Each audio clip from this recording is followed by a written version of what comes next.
What if the Giant of Bavaria laid down his sword to fight his own soul? What if the strength that once guarded kingdoms was never meant for conquest, but for mercy? And what if holiness, that quiet and unyielding light, wasn't born in cathedrals or visions, but in the silence that follows surrender? Tonight, we step into the shadowed heart of a legend, a man called Rasso of Andechs. A warrior, a pilgrim, a giant who once shook the ground with his battles and later walked barefoot to Jerusalem in search of peace.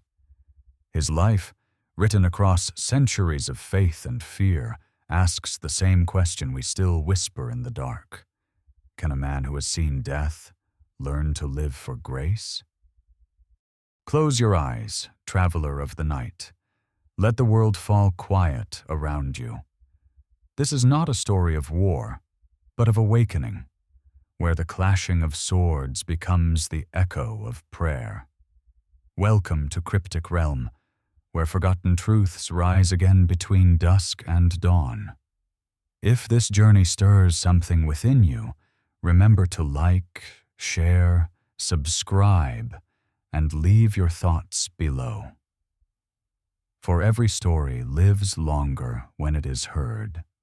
The night in Bavaria was the kind that holds its breath before the dawn, a silence so deep it seemed the earth itself waited for something to be born.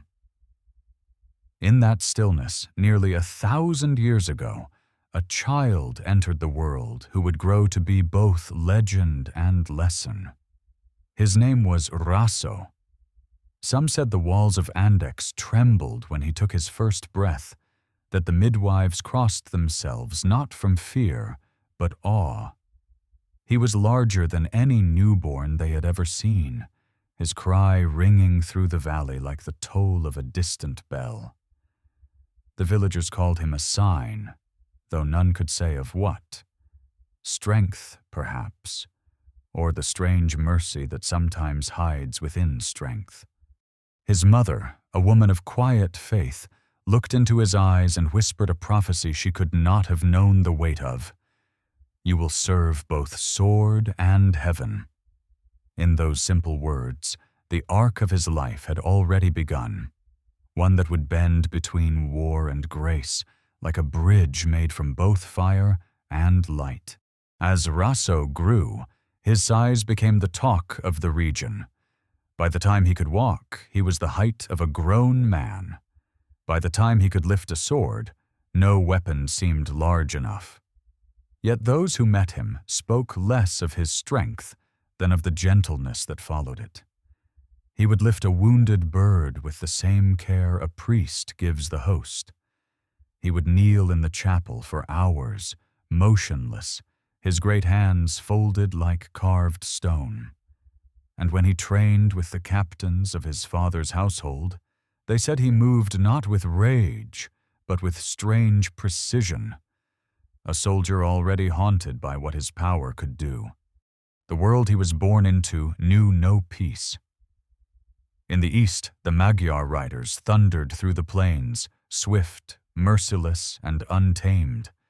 To the north, kingdoms rose and fell like tides, their banners changing with every moon. Bavaria stood at the edge of that chaos, a land of forests and fortresses, where faith and fear were neighbors sharing the same wall. Every young noble was taught the art of war as if it were prayer, and Rasso was no exception. Yet even then, something in him resisted the glory that others chased.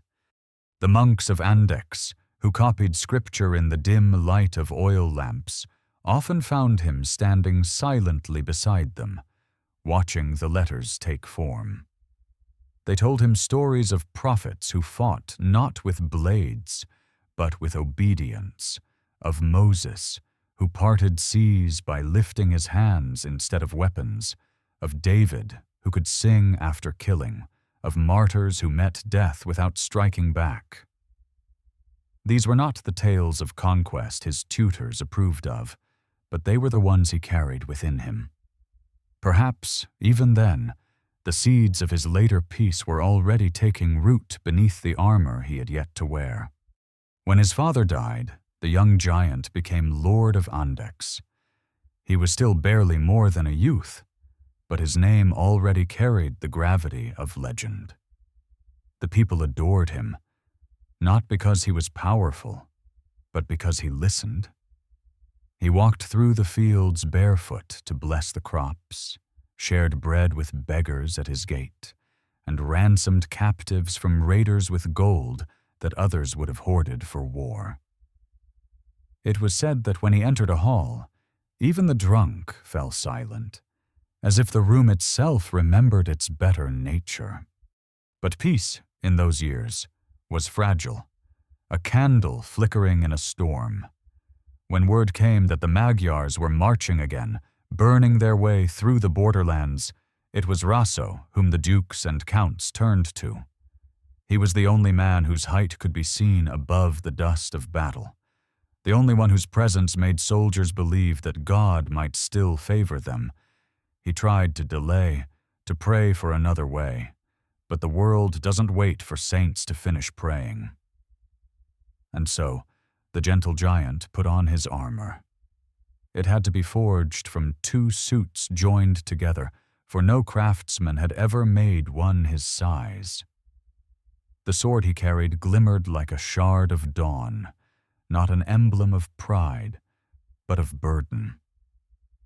They said he led his men not with shouts, but with calm, that in the storm of arrows he moved like a man obeying something greater than fear. When he raised his sword, sunlight caught its edge, and some swore they saw fire dance along it. The Magyars fell back again, and Bavaria was spared. Songs were written of that victory, though Rasso never sang them. For when the battle ended and the field grew quiet, he walked among the dead, his own and theirs, and the ground seemed to shake with every step he took. He knelt beside a fallen enemy and pressed his hand to the man's chest, whispering words no one else could hear. That night the soldiers feasted, but their lord sat apart, staring into the flames. He saw not triumph, but the faces of the dying. The laughter of his men faded into the background, replaced by the sound of his own breath, heavy and uncertain. For the first time, the giant who could crush armies wondered whether victory was not another kind of defeat. And so the question began to stir. Soft at first, like a wind moving through the leaves of his soul. What if all this power, all this glory, had been given not to destroy, but to protect something smaller, something invisible? What if the true enemy was not the rider before him, but the darkness that waited quietly within? Could it be that the battle was never meant to end on the field at all, but within the heart of the man who fought it? The winter that followed was long and quiet, the kind of cold that seems to echo the thoughts a man cannot silence. In the halls of Andechs, fires burned, but warmth was scarce. Rasso would walk alone through the corridors where banners hung heavy with the scent of smoke, listening to the faint crackle of torches and the low murmur of monks at prayer. Outside, the land slept beneath snow, and the sound of the wind across the Bavarian hills reminded him of the breath of dying men. Victory had come, but peace had not. It never truly does for those who have seen what war costs. He began to spend more time in the chapel than in the council chamber. The candles there flickered against the carved faces of saints, their stone eyes fixed on eternity, unmoved by his questions. He knelt before the crucifix, the same one his mother had once prayed to, and whispered the only prayer he could find. "Show me what I was meant to fight for." The echo that answered him was silence, yet it was not empty. It was a silence that pressed against him, that waited, as though heaven itself was listening but would not yet speak. Those around him noticed the change. His captains whispered that their lord had grown weary of command. The villagers said he walked like a man who carried ghosts upon his shoulders. When they brought him the spoils of victory, gold, weapons, prisoners, he turned away. "I have seen enough," he told them softly. "Keep what you must, but remember whose blood paid for it." He gave the rest to the monasteries, to the poor, to the sick. His wealth became bread, his pride became prayer. At night, when others slept, he would stand upon the ramparts and stare eastward, where the horizon was pale with stars. He often dreamt of that direction, of deserts, of distant cities where bells rang in strange tongues, of light falling on ancient stones.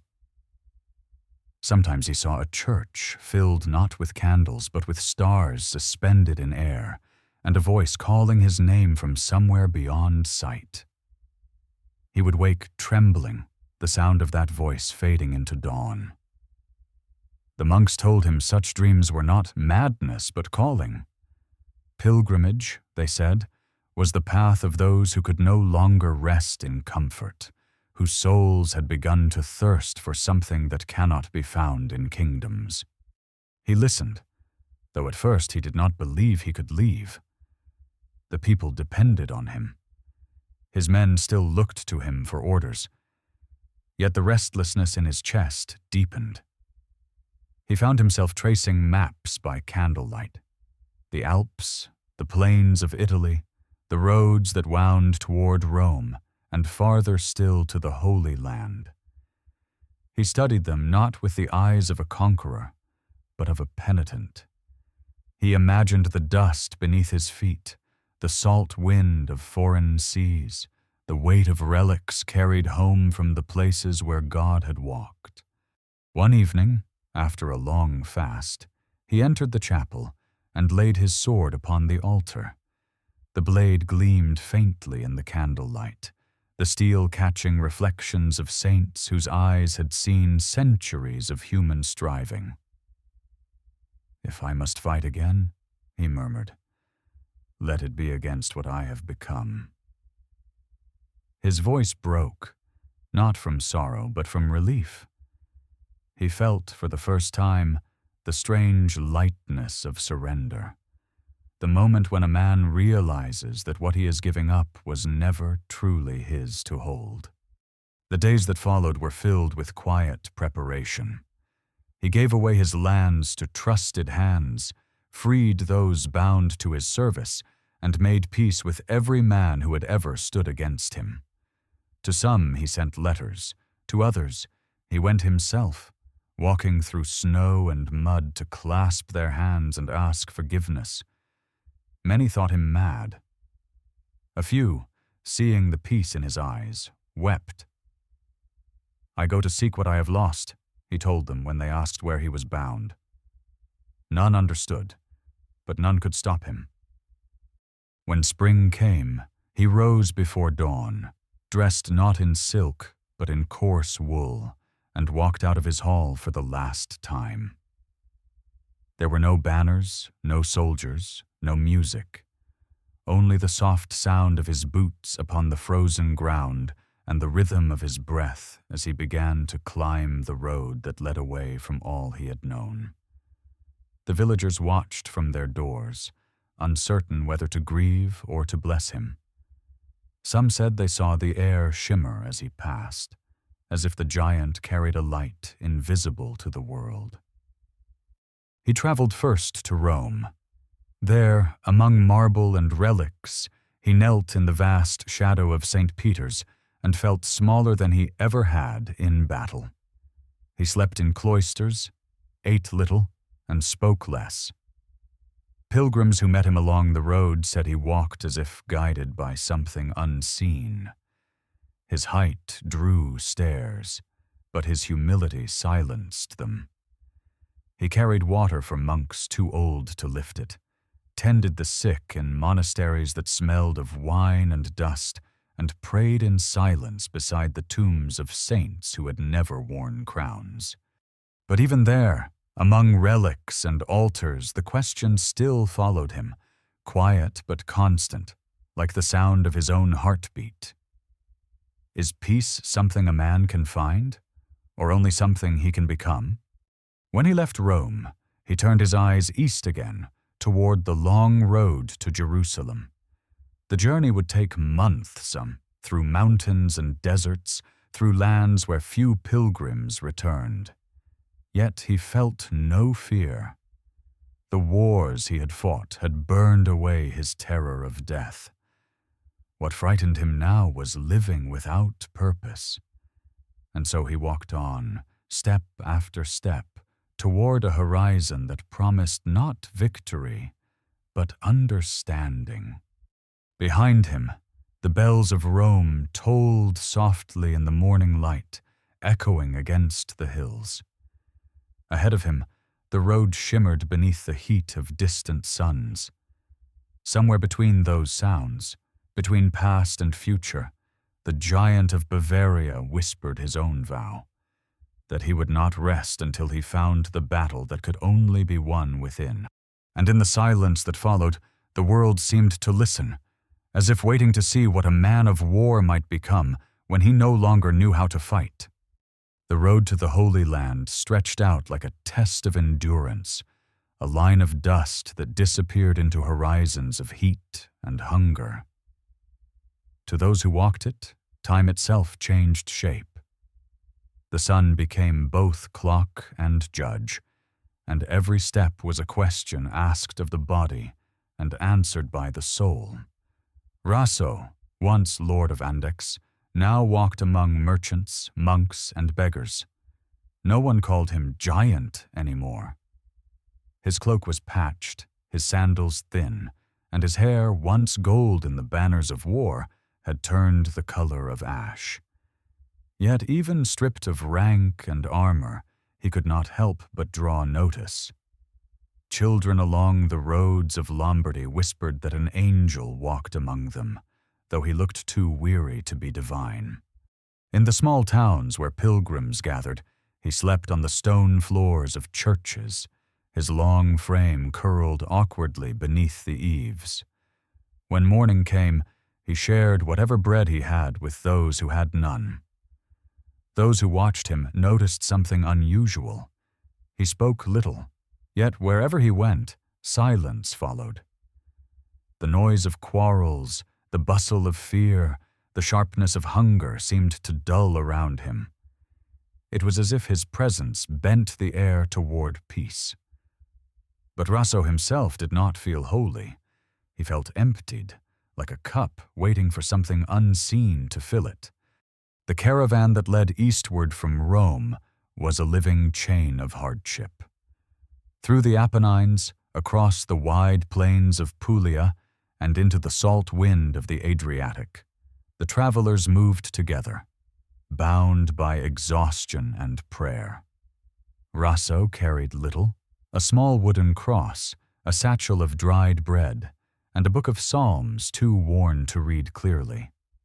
When storms rose, he shielded the weaker pilgrims with his body. When the sun burned the skin from their backs, he gave them the last of his water. None knew who he truly was, only that his silence was the kind one could trust. The sea crossing was treacherous. Waves broke against the hull, and lightning painted the sky in veins of white fire. Rasso stood on deck, steady as the mast, whispering psalms that were lost in the wind. A monk who traveled beside him later wrote that the giant prayed not for survival, but for surrender, that he seemed to ask the storm itself to cleanse him. When the ship reached the shores of the Levant, its passengers knelt and kissed the sand. Rasso did not kneel. He stood motionless, watching the horizon as if seeing something beyond it. Perhaps the shadow of his own redemption waiting to meet him. The road to Jerusalem was harder still. Heat shimmered on the stones, and the air was dry enough to crack the lips of every man who spoke. Bandits stalked the valleys, and fever struck those who drank from the wrong wells. Yet Rasso pressed on, his steps slow but steady, his prayers short and constant. He passed through villages where beggars lined the roads, their eyes hollow, their hands outstretched. To each he gave a coin, though soon he had none left. When his purse was empty, he gave his food, and when that was gone, he gave his strength, carrying the sick across the rivers, digging graves for those who could walk no farther. The people began to call him the pilgrim who never tires, though at night he slept as one utterly spent. In Jerusalem, he walked where Christ had walked. He entered the church of the Holy Sepulchre and felt the stone beneath his palms tremble with the weight of centuries of prayer. He laid his forehead against it and wept, not for sin alone, but for all the lives he had taken, for the noise of battle still echoing in his blood, for the strange mercy that had brought him here alive. Pilgrims who saw him said the air around him seemed to shimmer faintly, though whether from candlelight or something more, no one could say. He stayed in the city for many days, moving through its narrow streets like a shadow. He sought no relics of power, no spear, no crown, no fragment of the cross. What drew him most were the quiet places, a courtyard where olive trees grew from ancient soil, a small chapel where a single lamp burned without oil, a cistern where water reflected the sky as if heaven itself lay beneath the earth. In those places he felt closest to whatever truth had called him. When at last he turned westward, he carried with him only what could fit in a small wooden chest, relics of saints given by monks, a handful of soil from Calvary, perhaps a piece of cloth that had touched a martyr's bones. To others, these were treasures beyond price. To Rasso, they were reminders that holiness could be touched, but never owned. He held the chest not as possession, but as prayer. The journey home was slower. His strength had begun to fade, worn thin by miles of stone and sun. Yet something in his eyes had changed, a calm that no hardship could disturb. Pilgrims who walked beside him said that when he prayed, the air seemed to still and animals grew quiet. One night, as they camped beneath a sky thick with stars, a young traveler asked him what he had found in Jerusalem. Rasso smiled faintly and said, "Nothing that can be held, only the knowing that I am not what I once was." They pressed him for more, but he did not answer. The desert wind carried his silence like incense. The next morning, as the caravan moved on, he lingered behind for a moment, staring east. Some thought he was praying. Others believed he was listening for the voice that had called him there. And perhaps he was. For even as he turned back toward the lands of his birth, the question followed him, steady as his own heartbeat. Was his journey finished? Or had it only just begun? The Alps rose before him like a wall between two lives, sharp, white, and impossibly still. To most pilgrims, they were a terror, a boundary where wind and ice conspired to turn back the unworthy. To Rasso, they were a final act of penance. Each ridge he climbed felt like a memory laid down, each breath a confession given to the sky. He had walked deserts that seared his feet and seas that tested his courage, but it was here, among the silent peaks, that he felt the last weight of war begin to lift. The snow glittered beneath the moon like scattered glass. Somewhere in that cold clarity, the Giant of Bavaria began to understand that peace was not a place to arrive, but a way of moving through the world. The few travelers who met him on the mountain paths spoke later of a figure that seemed more spirit than man, a tall pilgrim wrapped in a cloak of coarse wool, carrying a small chest against his heart. He asked for nothing, offered bread to those who had less, and always, before parting, whispered the same blessing: "May your road end in mercy." When a storm caught one group unprepared, he sheltered them in a cave and kept a fire burning through the night. They said that when they awoke, he was gone, but the embers still glowed as if watched by unseen hands. Weeks passed before the mountains released him. When he descended into the green valleys of Bavaria, spring was returning, hesitant like a wounded bird testing its wings. The air smelled of pine and thawing earth. Villages dotted the hills where once he had ridden with banners high. Now, smoke rose not from burning homes, but from hearths humble and steady. Yet his homeland was not at peace. Rumors of raids spread like frost, and the people lived half in prayer, half in fear. When Rasso reached the borders of Andechs, he found the fields scarred by war once more. His castle stood, but its walls bore the black stains of fire. The villagers recognized him first by his height, then by the calm that seemed to move with him. They ran to meet him, calling his name as though he had risen from legend. Many fell to their knees, begging him to take up arms again. "You are our shield," they cried. "Without you we are lost." But Rasso only shook his head. "The sword I carried served its time," he said. "If protection is needed now, let it come through grace."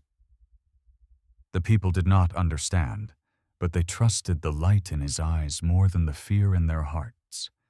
He built a small chapel near the lake, on land where his ancestors had once trained their soldiers. It was a simple thing: stones gathered by his own hands, timber carried from the forest, a roof no higher than a peasant's home. Within it he placed the relics he had brought from Jerusalem, sealing them inside a wooden chest bound with iron. When he laid them upon the altar, the air in the chapel changed. A stillness settled, heavy and luminous, and those who entered afterward swore they felt something watching, not in menace, but in mercy. Soon the sick began to come. A child burned with fever was brought by her mother.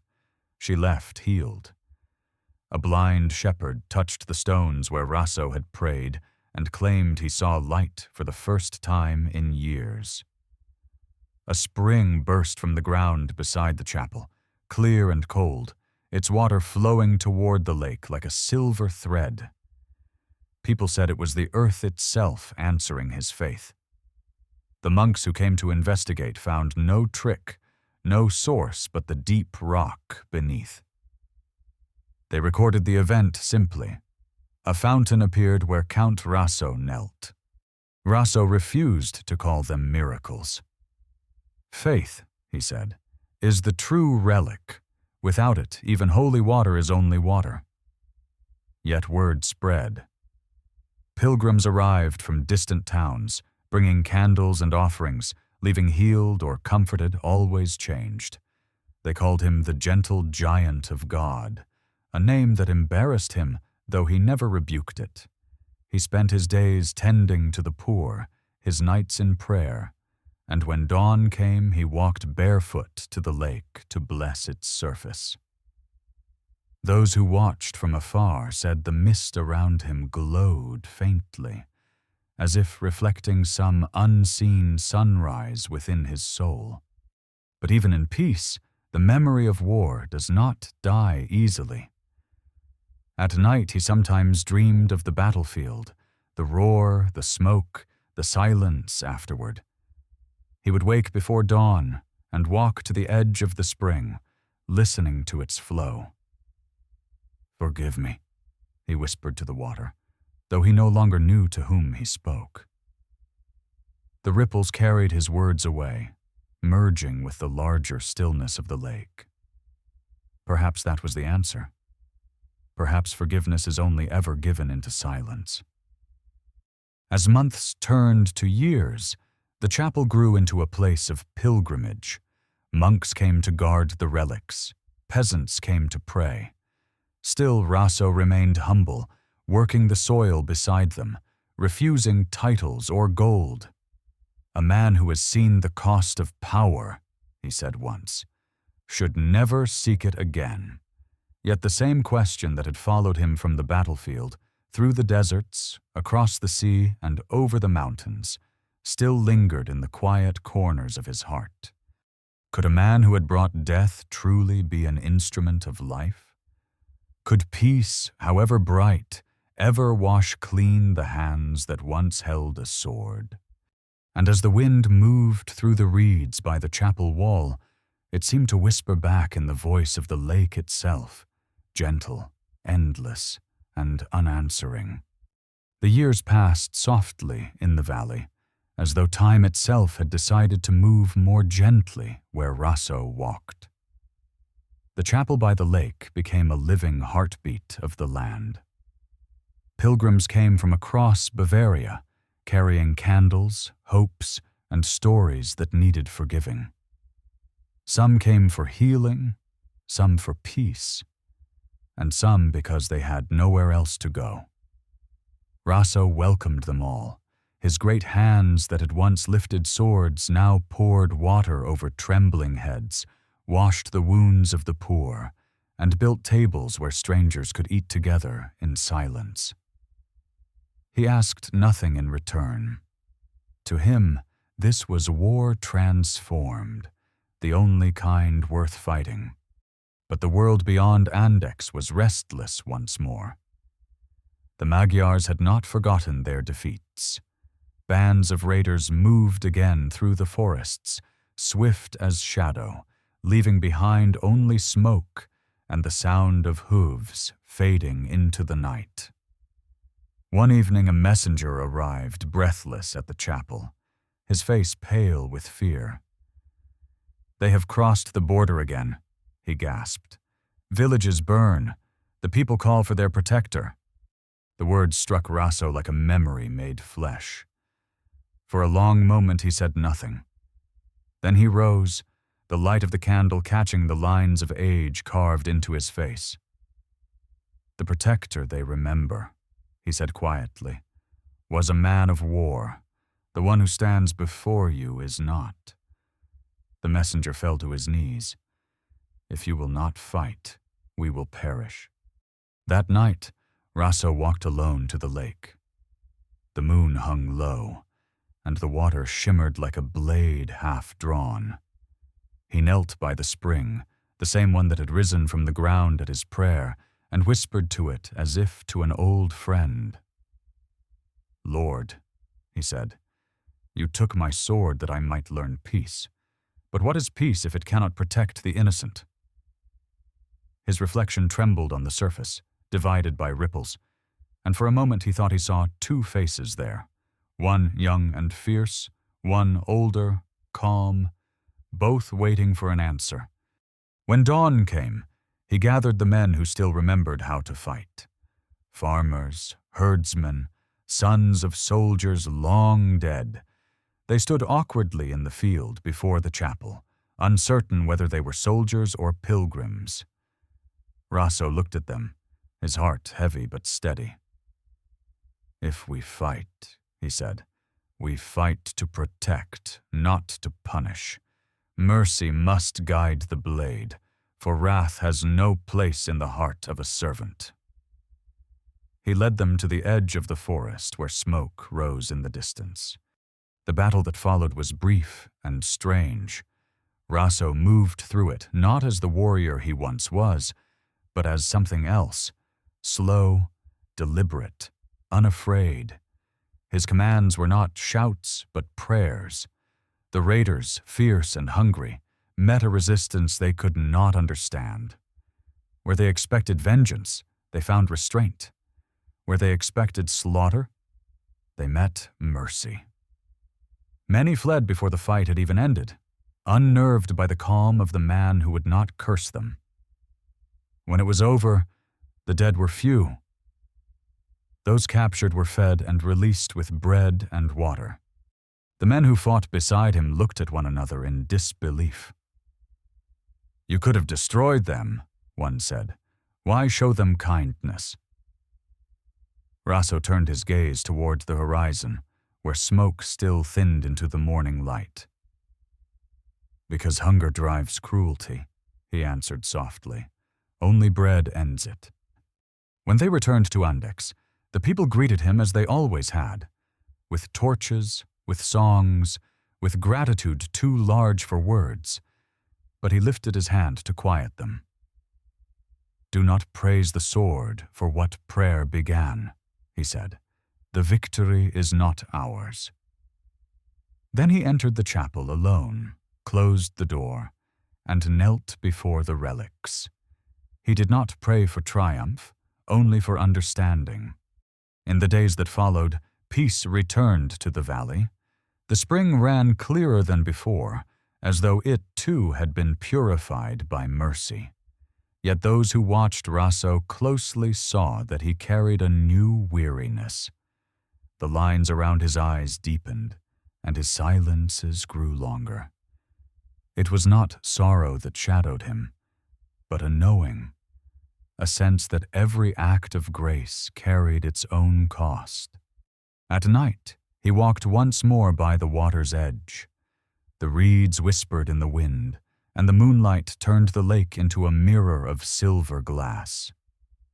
There, alone, he spoke not to God, but to the ghosts of his past, the men he had slain, the enemies he had forgiven, the younger self who had once believed strength could save the world.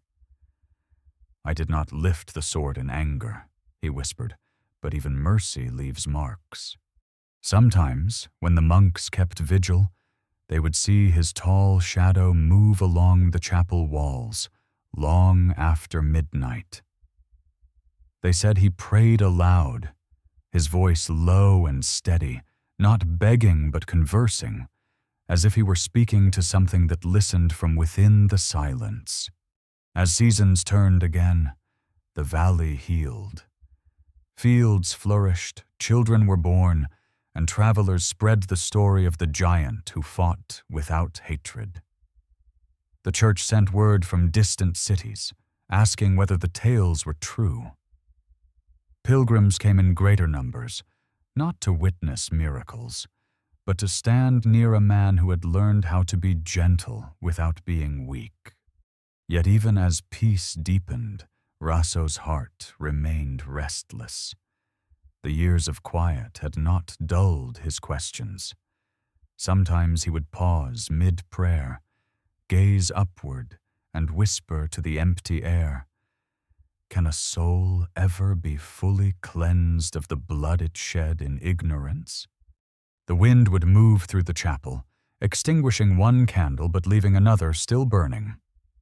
And perhaps that was his answer. The seasons moved gently through the valley, weaving silence and sound in perfect rhythm. In spring, the fields shimmered like cloth made of light. In summer, the air carried the hum of bees and the laughter of children born into peace they would never know was fragile. Autumn gilded the trees, and winter drew them close again, wrapping the land in white prayer. And through it all, Rasso walked among his people as one of them, tall, quiet, carrying a peace that no war could name. He no longer needed to speak much. His presence said enough. The chapel at Andechs had grown. What began as a modest stone refuge was now tended by monks who came from distant abbeys to live beneath its shadow. They copied scripture in his hall, sang in low voices at dawn, and gathered water from the spring that still flowed bright and clear beside the chapel door. Some believed it was blessed, and they carried flasks of it home to heal their sick. Others said it simply reminded them of stillness, and that perhaps was the same thing. Pilgrims came in greater numbers now. They arrived from lands Rasso would never see, merchants from the south, shepherds from the Alps, nobles whose souls had grown heavy beneath gold. They came barefoot, carrying the weight of sins they could no longer bear alone. They brought stories with them. A mother who had found her child's fever broken after drinking from the spring. A cripple who could walk again after kneeling beside the relics. A soldier who laid down his sword and vowed never to kill again. Rasso listened to each tale with a quiet disbelief that bordered on humility. Miracles, he would say softly, belong to God. I am merely the echo. Yet even as he denied them, he could not help but wonder if the echo was precisely how heaven chose to speak. Not in thunder, but in gentleness repeated through willing hearts. He spent his mornings tending the poor. When a beggar arrived at the chapel door, he would feed him before asking his name. He built a small hut beside the spring for travelers who could not walk farther.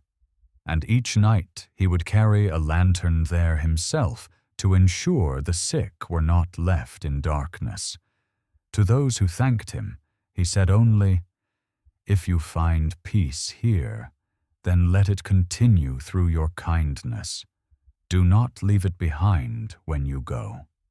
His humility unsettled some of the learned priests who came to observe. They expected piety wrapped in ceremony, not holiness that refused to be named. One of them, a scholar from Augsburg, asked him once how a man so large, so once feared, could live without command. Rasso smiled faintly and said, "Because the only kingdom worth ruling is the heart, and even there I am but a guest." Word of him spread beyond the valleys. Chroniclers began to write his name in their ledgers, calling him Sanctus Rasso, even while he lived. Kings sent emissaries with gifts, jeweled crosses, gold chalices, which he refused, saying, "Gold builds walls, not grace." Instead, he asked for bread for the poor, or candles for the chapel, or silence for prayer. Yet in the quiet corners of night, his peace was not without its shadows. Sometimes the monks would find him kneeling before the altar long after the last bell had rung, whispering prayers that sounded more like confessions. He never spoke of what haunted him, but those who saw his face in those moments knew he was still fighting the war no one else could see, the one between memory and forgiveness. On certain nights, he would walk to the lake and sit by the water's edge until dawn. The reflection of the moon trembled on the surface, and the reeds whispered like voices from another world.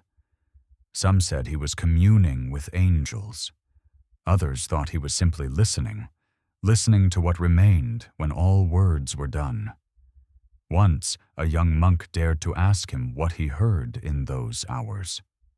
Rasso looked at him and said, "The sound of mercy learning to breathe."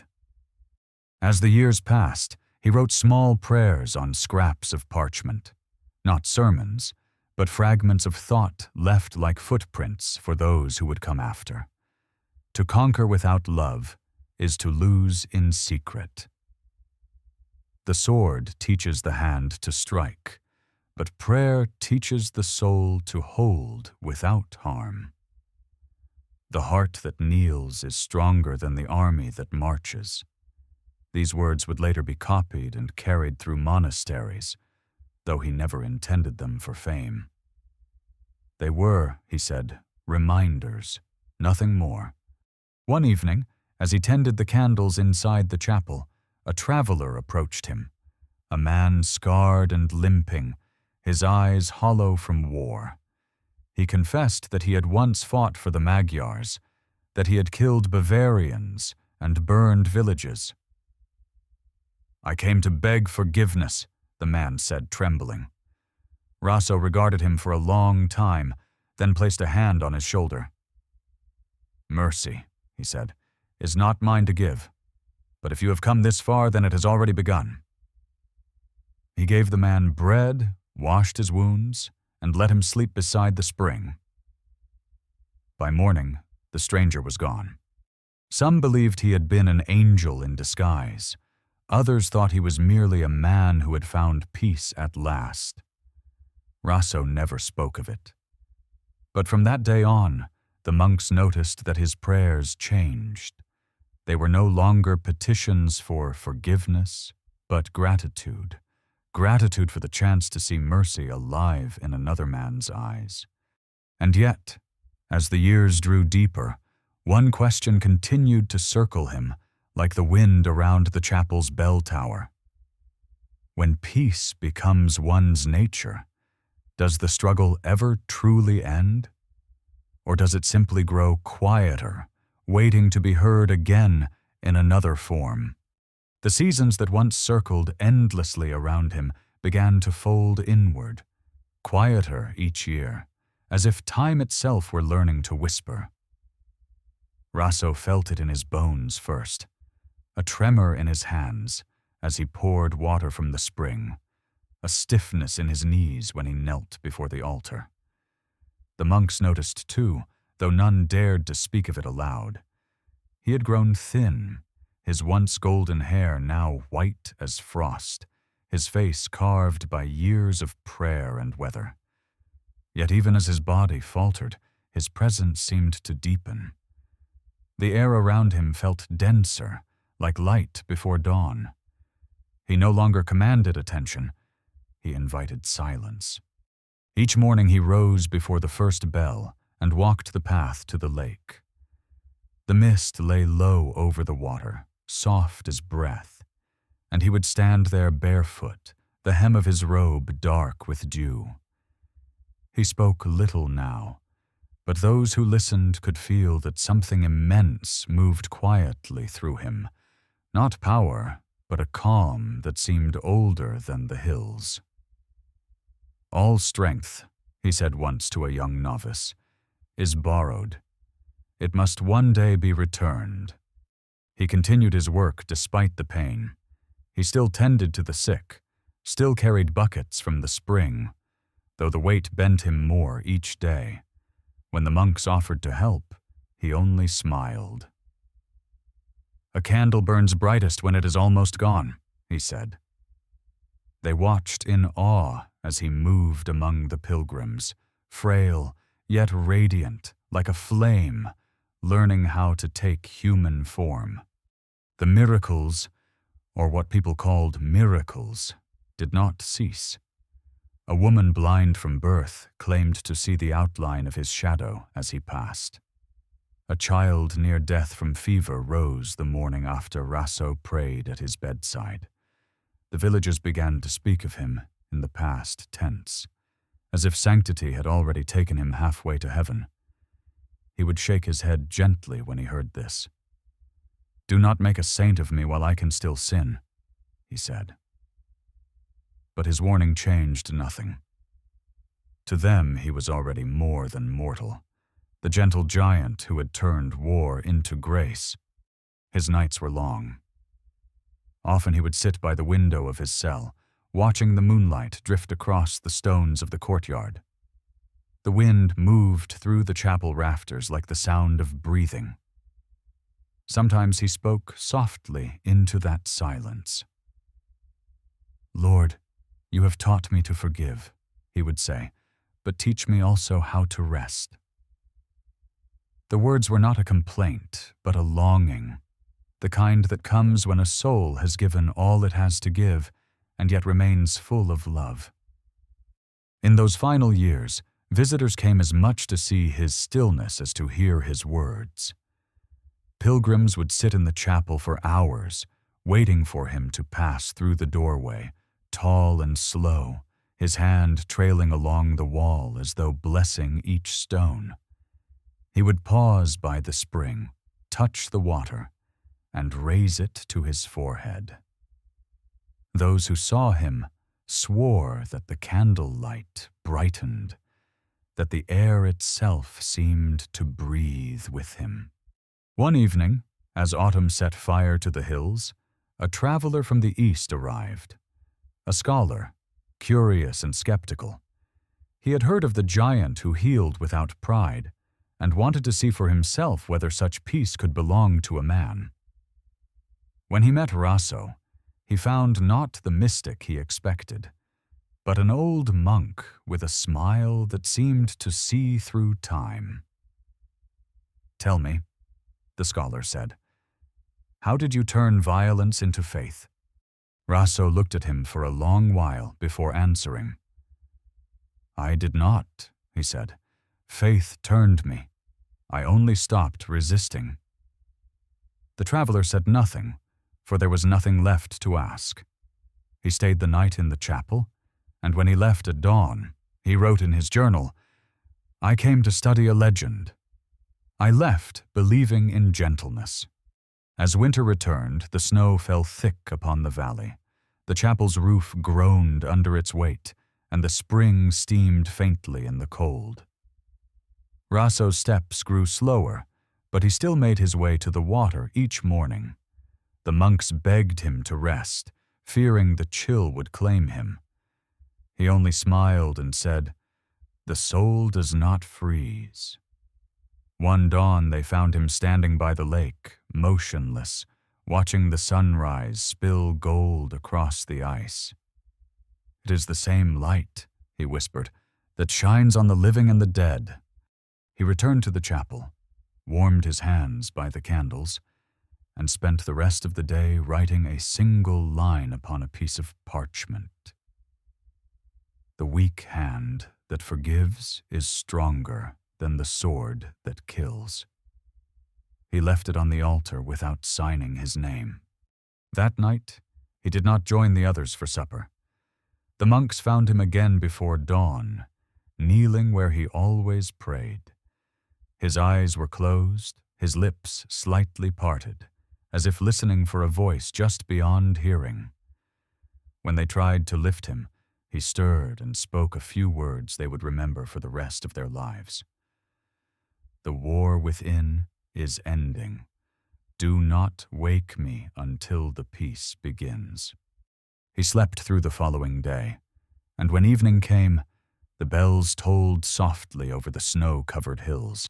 And yet, even as his body faded, something unseen in the valley began to stir. A hush deeper than silence, as if the earth itself was waiting to see what would follow when a warrior finally laid down his life as gently as he had laid down his sword. Winter clung to the hills of Andechs like a last breath unwilling to leave the body.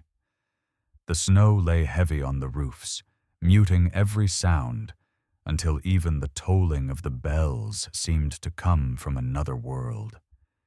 Inside the chapel, the candles burned low, their flames bending in the draught as monks moved quietly through the aisles. Rasso had not risen from his bed in 3 days. The giant who had once carried the weight of nations now lay still beneath a coarse wool blanket, his face pale, his eyes closed, his breath shallow and steady as the flicker of the smallest flame. They kept vigil beside him, reading the psalms he had once recited by memory. Each word seemed to hang in the air longer than speech should, as if time itself lingered to listen. Sometimes he stirred, and a faint smile touched his lips, not of pain, but of recognition, like a man hearing music from far away. The monks whispered that he was already half in heaven, though his body had not yet let go. On the 4th morning, a storm gathered beyond the lake. The sky darkened with clouds the color of ash, and thunder rolled across the valley. The villagers came to the chapel for shelter, bringing their children, their fears, their prayers. Rasso asked to be carried to the altar. His voice was weak but clear. They lifted him gently, his long frame wrapped in the robe he had worn since his return from Jerusalem. His hands, once large enough to wield a sword with ease, now trembled as he reached toward the relics he had brought home decades before. "Do not fear the storm," he said softly. "It is only the sky remembering what the earth has endured." The lightning flashed through the stained glass, painting his face in crimson and gold. "As once I prayed for victory, now I pray for mercy. May this storm fall where it must, but not upon those who seek peace." The thunder swelled, then faded. The wind shifted. Within moments, the clouds broke apart, and moonlight spilled across the chapel floor. The people gasped, for it seemed as if the storm itself had obeyed him. But Rasso only closed his eyes and whispered, "It is not my doing." Perhaps God remembers the cry of a soldier who has finally learned to surrender. When the villagers left, they said the air inside the chapel smelled faintly of myrrh and pine, though no incense had been burned. The monks continued their prayers through the night. Rasso slept quietly, his breathing lighter now, as if his body had become too thin for the soul it held. At dawn, the storm was gone. The sky lay clear above the valley, washed clean, and the lake shone like polished glass. Rasso asked to be taken once more to the spring. They carried him through the snow, the monks walking barefoot in reverence. The air was cold enough to bite, but he did not shiver. When they set him down beside the water, he touched the surface with his fingertips. The reflection trembled, and for an instant the monks swore they saw two figures in the water, one kneeling, one rising. He looked up at the hills, their slopes bright under the morning sun. "Every road ends where it began," he murmured, "and every battle returns to the heart." He lifted his gaze toward the chapel spire, where a single bird had perched despite the cold. If this peace was bought with pain, then let it not be wasted. They carried him back inside. He asked that the bells not be rung when he passed. "Let the silence announce me," he said, "for it speaks better of peace than sound ever could." Then he asked for bread, blessed it, and shared it among those who stood with him, monks, villagers, travelers, all those who had found shelter in his life. When the last piece was given, he whispered, "Now I have nothing left to offer but gratitude." That night, the valley fell still. The monks sang softly, their voices blending with the wind through the pines. Near midnight, as the last candle flickered, Rasso's breathing slowed. Those closest to him said that the moment before he passed, the faintest smile touched his face, and his eyes opened just enough to catch the light. He seemed to see something, or someone, waiting just beyond the reach of sight. Then his breath slipped away like a sigh. The silence that followed was unlike any they had ever known. It was not absence, but presence, full, weightless, and absolute. The bells of Andechs began to ring, though no hand had touched the ropes. The sound drifted across the lake and into the hills, echoing through forests and fields until even the wind seemed to pause to listen. They laid him in the chapel he had built with his own hands. He had asked for no marble, no crown, no title, only that his grave be marked with his name and nothing more. And so it was. Rasso. No saint yet, no legend yet, just the truth of a man who had walked from war into peace and found God somewhere between the two. When the last stone was set, a fragrance filled the air, sweet, strange, and untraceable. The monks fell to their knees, for they understood what had happened. The gentle Giant of Bavaria, the warrior who had laid down his sword to fight his own soul, had finally won. And as dawn rose over the valley, the spring beside the chapel began to flow stronger than ever before, its water glinting with light that no one could name. The people said it was his spirit, still moving, still healing, still teaching. But the monks, in their quiet wisdom, said only this: when mercy takes human form, it never truly dies. It only changes its breath. And somewhere in that stillness, the question that had followed Rasso all his life whispered back through the valley once more. When a man's strength is gone, does his love at last become eternal? In the days that followed his passing, the air above Andechs seemed changed. The valley, once filled with bird song and the creak of wagons, grew strangely still. The people spoke in hushed voices, as if sound itself had learned reverence.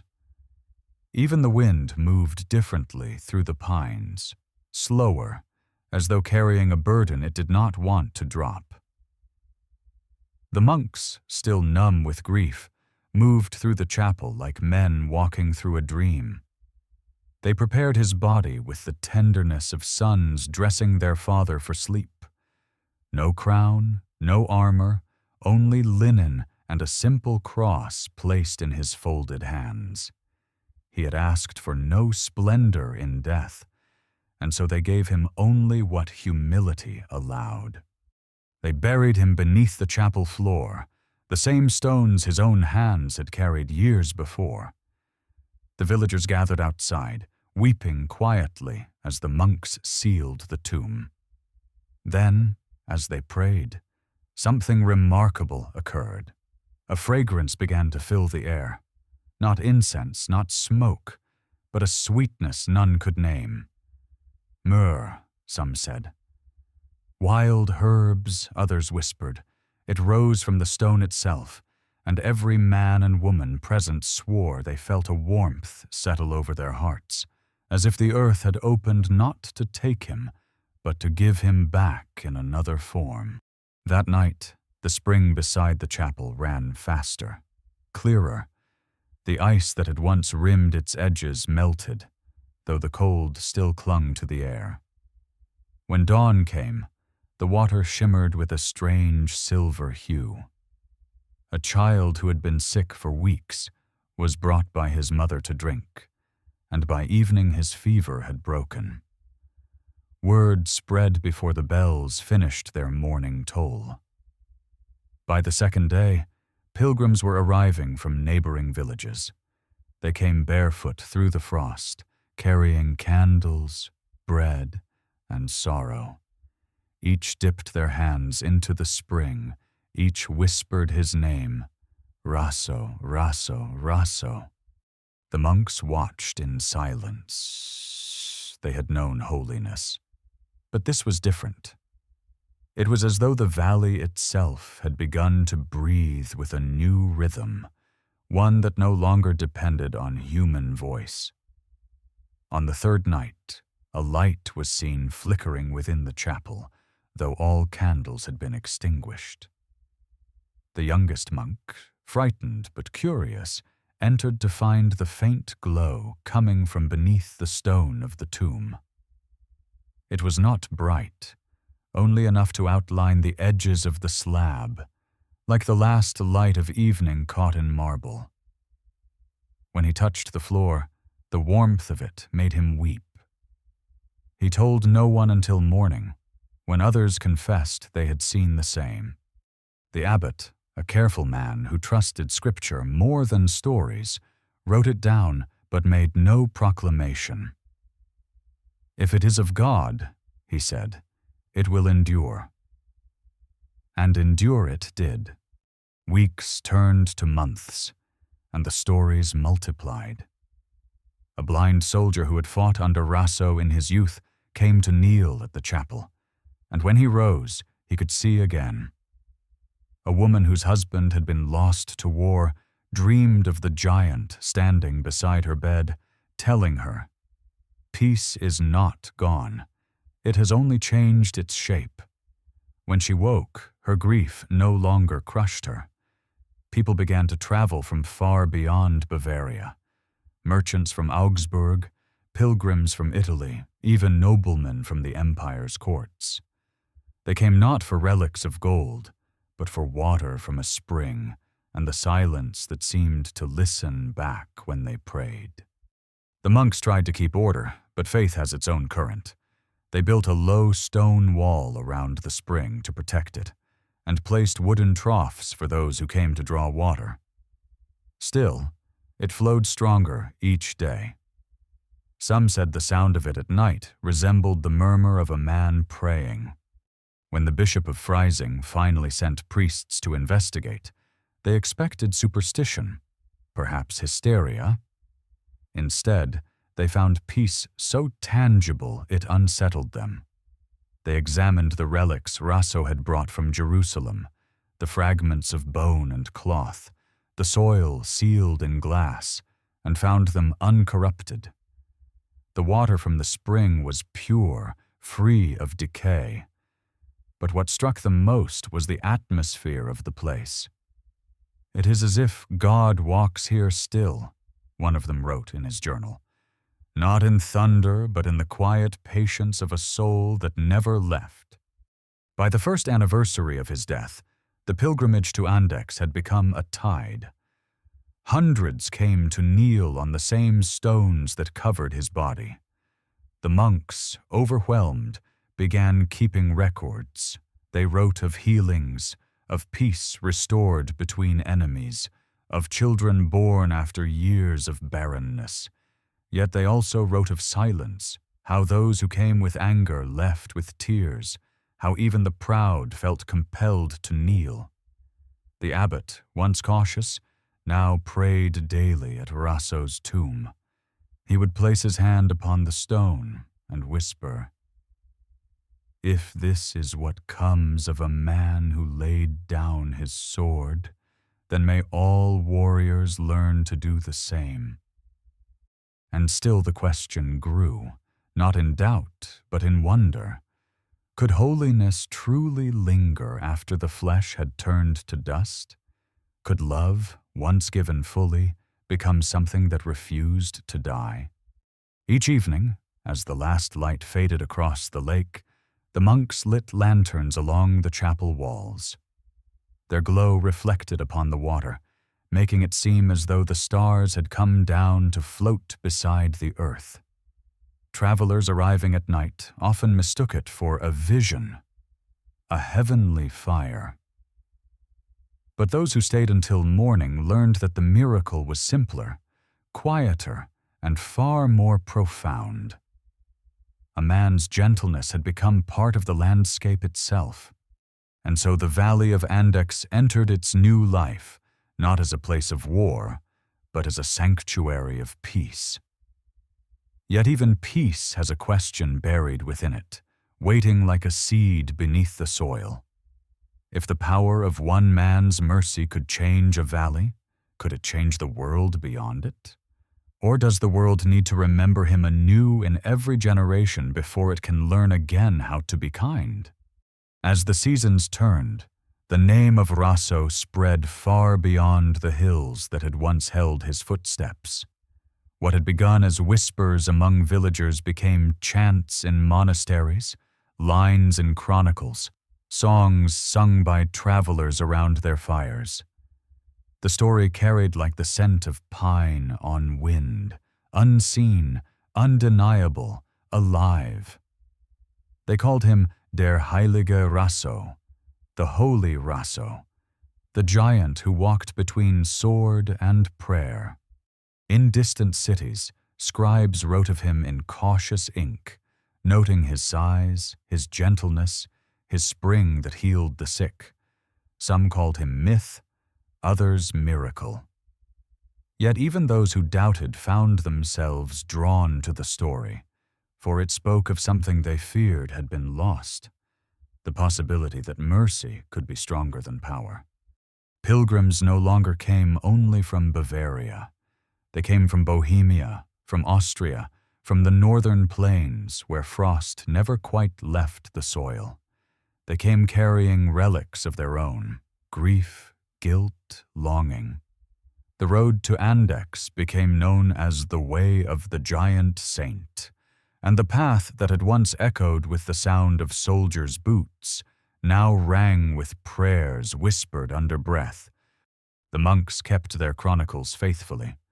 They wrote of the spring that flowed with unbroken clarity even through drought. They recorded visions seen by those who knelt at his tomb, a light above the altar that moved like breath, a voice in the wind whispering, "Peace, peace." They did not embellish, for they knew that truth told simply endures longer than wonder shouted aloud. One winter, a soldier returned from the wars in the east, scarred and broken in spirit. He had killed more men than he could remember. Sleep brought him only nightmares. He came to Andechs because he had heard the story of a warrior who had found rest. For 3 days he stayed in silence, drinking from the spring, kneeling before the stone that bore only the name Rasso. On the 4th morning he rose with tears in his eyes and left his sword upon the altar. "I will not carry this weight any more," he said. The monks took the blade and buried it beside the chapel wall. Over the years, more swords would join it, until the ground around the church became a quiet graveyard of steel. In the monasteries of the south, his prayers began to circulate, copied by hand, traded between abbeys, whispered in cells during sleepless nights. To conquer without love is to lose in secret. The heart that kneels is stronger than the army that marches. Faith does not ask to be believed, only lived. These phrases, carried across generations, wove themselves into the rhythm of the church's own breath. By the time 2 centuries had passed, his story was no longer just a memory. It had become a mirror. Warriors prayed to him before battle, not for victory, but for restraint. Travelers invoked his name when storms threatened the road. Mothers whispered, "Rasso, protect us," over their children's beds. In the cold heart of winter, when hunger made neighbors turn against each other, monks would pour water from his spring into bowls and bless it with his name. They said it made people kinder, though perhaps it only reminded them how to remember. The Valley of Andechs changed, too. The small chapel he had built with his own hands became a church of stone and song. Its walls rose high, yet it never lost the humility of its beginning. The relics he had carried from Jerusalem were now displayed behind glass, surrounded by carvings of vines and stars. The spring still flowed at its side, and those who drank from it said it tasted faintly of salt, like tears. In the archives, letters began to appear from kings and bishops, each one telling of a healing, a vision, or a mercy granted through his intercession. Rome took notice. Scholars examined the records, interviewing witnesses who swore by their own eyes that the sick had stood, the blind had seen, the hopeless had found peace. The church moves slowly in such matters, cautious of legend's heat. But Rasso's story did not burn. It endured. It was steady, patient, like the man himself. When his canonization finally came, it was not announced with trumpets. It was read aloud in quiet ceremony beneath the vaulted roof of the church he had built. The monks who stood there wept softly. The villagers outside rang the bells until their arms ached. And though the title of saint was new, it felt like something the land had already known for centuries.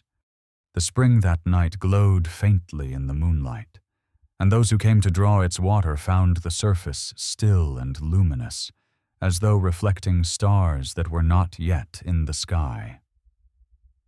A child dipped her hands into it and whispered, "He is still here." The monks believed her.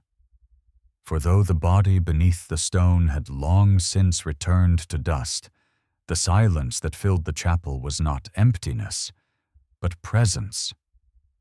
It was the same stillness Rasso had carried in his own breath, the stillness of a man who had found peace so completely that it refused to leave him, even in death. And so the legend of the gentle giant of Bavaria spread through the ages, not as thunder, but as echo, soft, enduring, and utterly human. But even as his name became a prayer on the lips of countless strangers, one question lingered quietly beneath the songs and the scriptures, as if the saint himself still whispered it through the wind. When mercy becomes memory, does it fade, or does it learn to live again through those who remember it? Time, like water, does not stop. It only learns new ways to move. Centuries passed across the valley of Andechs, and the world beyond its green hills changed beyond recognition. Kings rose and vanished. Empires redrew their borders. Wars, countless and senseless, returned like old ghosts that refused to learn. But through every upheaval, the Church of St. Rasso remained. The bells still rang at dawn, the spring still whispered through its stone cradle, and the air, still heavy with that invisible hush, continued to draw pilgrims from the ends of the earth. The monks of each generation wrote their chronicles as those before them had, simple, steady, without embellishment. They recorded wars as passing storms, and miracles as quiet weather. They wrote of the great fires that had consumed half of Bavaria, and how the flames reached the edge of Andechs but never crossed it. When asked why, they would only shrug and point toward the tomb beneath the altar. "The giant still stands," they said. "Even the fire knows it." During the long shadow of the 30 Years' War, soldiers once again marched through the land. Churches burned, villages were emptied, the faith of many withered in the smoke.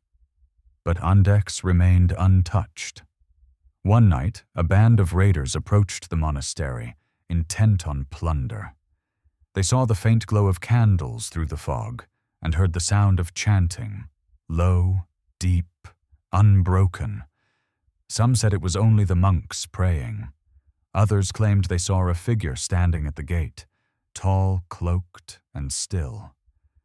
Whatever it was, the raiders turned away without a word. They left their torches burning in the mud and disappeared into the dark. By morning, the snow had covered their tracks, as though the night itself had chosen to forget them. The abbots who kept the relics of St. Rasso learned to see his story not as legend, but as lesson.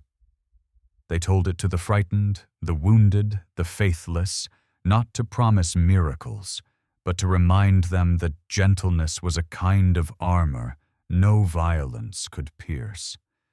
Even when famine came and the spring slowed to a trickle, the people shared what little water it gave, and no one went thirsty. "This," the monks said, "is his true miracle, that he taught us how to be kind when the world forgot." Artists began to paint him, though none agreed on his face. Some showed a warrior with a sword lowered in peace. Others, a pilgrim barefoot on a road of stars. In the most beloved image, he stood beside the lake with his hand outstretched, as if blessing both the living and their shadows. The inscription below read, "Strength redeemed by mercy becomes the measure of the divine." By the 17th century, travelers from far lands visited Andechs not only for faith, but for curiosity. Scholars wrote of it in their journals, skeptics came to test the water, and kings sent envoys to verify the tales. Yet all left with the same unease, not fear, but humility.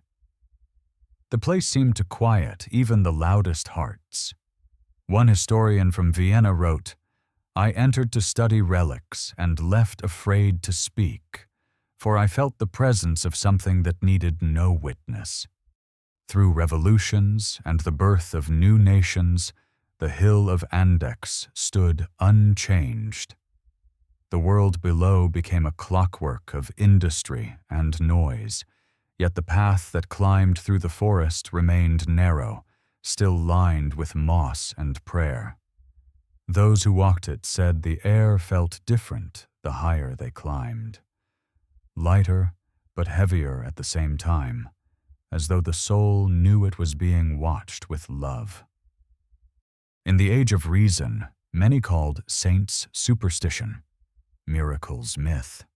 The church itself began to lose the trust of its people.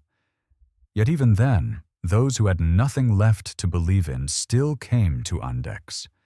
They came because the silence did not ask them to believe. It simply received them. A poet who visited during that skeptical age wrote later, "Faith here is not imposed. It waits, patient as stone. I came seeking proof, but what I found was permission to hope again. The wars of the modern world would come like storms far greater than any before. Steel would replace swords, fire would fall from the sky, and nations would tremble under the weight of their own inventions. Yet through it all, the hill stood untouched. Bombs fell near Munich, shaking the valleys, but none touched Andechs. The monks who hid refugees in the crypt whispered that Rasso's shadow still guarded the land. When peace returned, those who had survived climbed the hill to give thanks. They washed their hands in the spring and left their boots by the chapel door. He kept us, they said, not by strength, but by mercy. And in that moment, they understood what generations before them had tried to put into words, that holiness, once born of compassion, does not fade with centuries. It changes shape, but it never disappears. The old records of the abbey say that even in the darkest winters, the water of the spring never froze. Scientists later measured its temperature and called it natural. The monks simply smiled. Nature, one of them said, is only another name for faith that never stopped breathing. So the centuries moved on, layer upon layer, like snow over stone. The world outside roared and rebuilt, forgetting and remembering itself over and over again. But on that hill above the lake, one truth remained, that a man once laid down his sword not to end war, but to teach the earth how to rest. And when travelers asked the monks what they thought his final lesson was, they would answer with a question of their own. If gentleness could outlast the rise and fall of empires, what might it yet do in the hearts of those still learning how to be human? The modern world arrived like a storm that never stopped. Trains began to hum across the plains, cutting through the forests where monks once walked in silence. Wires stretched above the valleys like black veins against the sky. Cities glowed through the night with electric light, bright enough to drown the stars. Men learned to fly, to speak through machines, to measure the air itself, and to make the earth tremble beneath their progress. Faith, some said, had no place in such an age. But high above the noise, the hill of Andechs remained untouched, a fragment of another world, quiet and green, holding its breath while time forgot how to listen. The pilgrims still came, though they looked different now. Their robes had become coats, and their staffs became walking sticks of polished wood. Some came by train from Munich, others by motor car that wound up the narrow road through the trees. They carried cameras and notebooks, but the moment they stepped onto the path that climbed toward the church, the noise of their lives seemed to fall away. The forest grew thick around them, the air cooler, the sound of the spring echoing faintly from somewhere above, the same water that had never stopped flowing since the day Rasso knelt beside it. Inside the church, light from stained glass painted the stone floor in blue and gold. Tourists whispered as they entered, surprised by the weight of silence that met them. Even those who claimed not to believe in miracles found themselves slowing, lowering their voices, touching the cold marble rail as if it could still feel the pulse of centuries. The relics of Saint Rasso lay behind glass now, resting in a carved reliquary of silver and crystal. A small sign beneath them read simply, "He walked from war to peace." The monks, fewer than before, still kept their rhythm, rising before dawn, lighting the same candles, tending the same spring. They no longer copied manuscripts by hand, but they kept journals, writing not of theology but of people. "Faith," one of them wrote, "has become a rare language. We speak it quietly so the world does not mistake it for noise." They saw in the pilgrims not superstition, but longing, a hunger for stillness, a thirst that even modern comforts could not quench. Sometimes visitors would ask about the miracles. The monks would smile and shake their heads. "The miracle," they said, "is that people still come." When pressed, they told the old stories, the spring that healed, the warrior who became gentle, the night the bells rang by themselves. They spoke softly, as though describing something fragile. But in their eyes, there was no doubt. To them, Rasso's presence was as real as the sound of the wind moving through the chapel rafters. One winter evening, a writer came to stay at the monastery. He had grown weary of cities and the endless chatter of progress. He sought a place where thought could rest. The monks gave him a small cell overlooking the lake. Each morning he walked to the spring, dipping his hands into the icy water. "I do not believe," he told the abbot, "but I wish I could." The abbot smiled.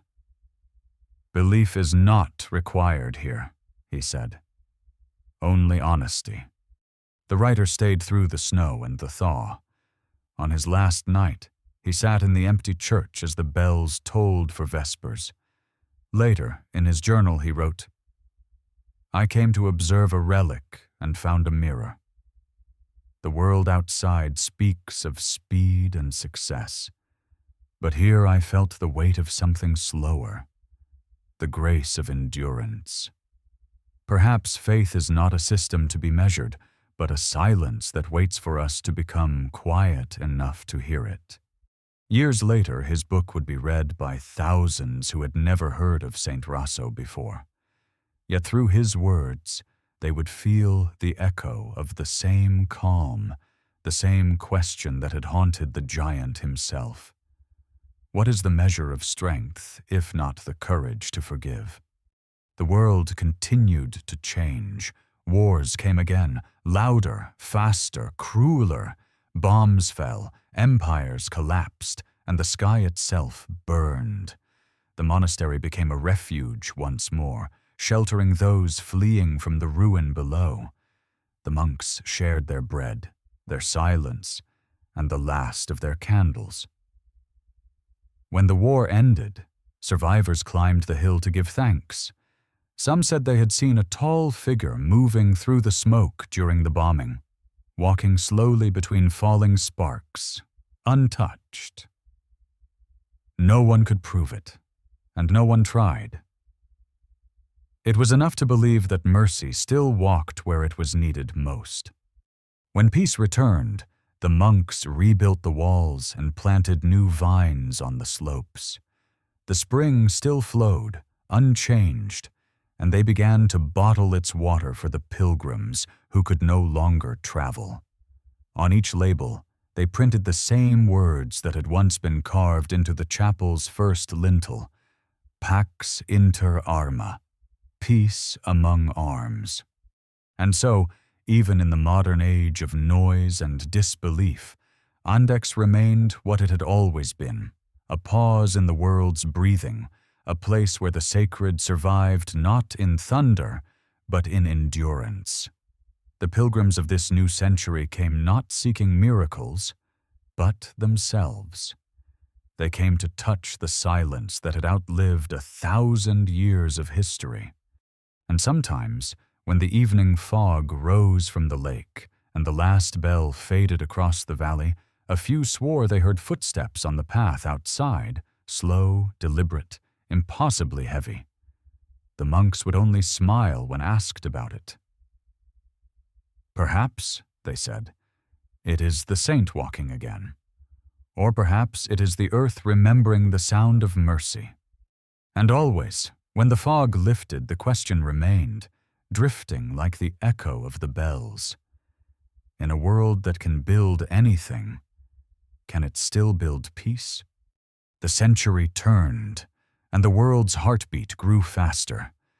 Cities climbed higher, and machines began to speak with the intelligence of their makers. The human voice, once lifted in hymns, now echoed through wires and screens. Faith seemed to retreat to the edges, carried by those who still whispered prayers into the static. And yet, through all the speed and light, the hill of Andechs stood as it always had. Still, green, waiting. Visitors now arrived with phones in their hands instead of candles. They came on tours and in buses, following signs that promised beer and Benedictiner, for the monks had long brewed their own ale to keep the monastery alive. Some came for the drink, others for the view, but most left speaking softly, unable to explain why a simple hill had silenced them. They took photos of the church against the clouds, of the lake below, of the forest that wrapped it like prayer beads. And when they looked at the images later, something in the colors seemed different, deeper, quieter, as if the lens had caught not just light, but memory. The monks, fewer now but no less faithful, welcomed them all. They spoke little of miracles. Instead, they talked about balance, how the sacred and the ordinary were never enemies, only two sides of the same breath. "Holiness," one of them would say, "is not a miracle that defies nature. It is nature when seen with clean eyes."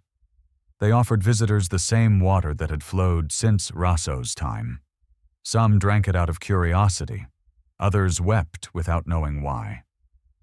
In a century that prided itself on progress, people began to return to Andechs for reasons they could not name. They came from cities that never slept, from offices that traded time for profit, from lives that moved too quickly to remember stillness. They arrived exhausted, drawn by something older than belief. When they sat in the chapel, surrounded by the quiet hum of 1,000 years, their pulse slowed. Their breath deepened. Some closed their eyes and felt, for the first time in years, that they were not alone.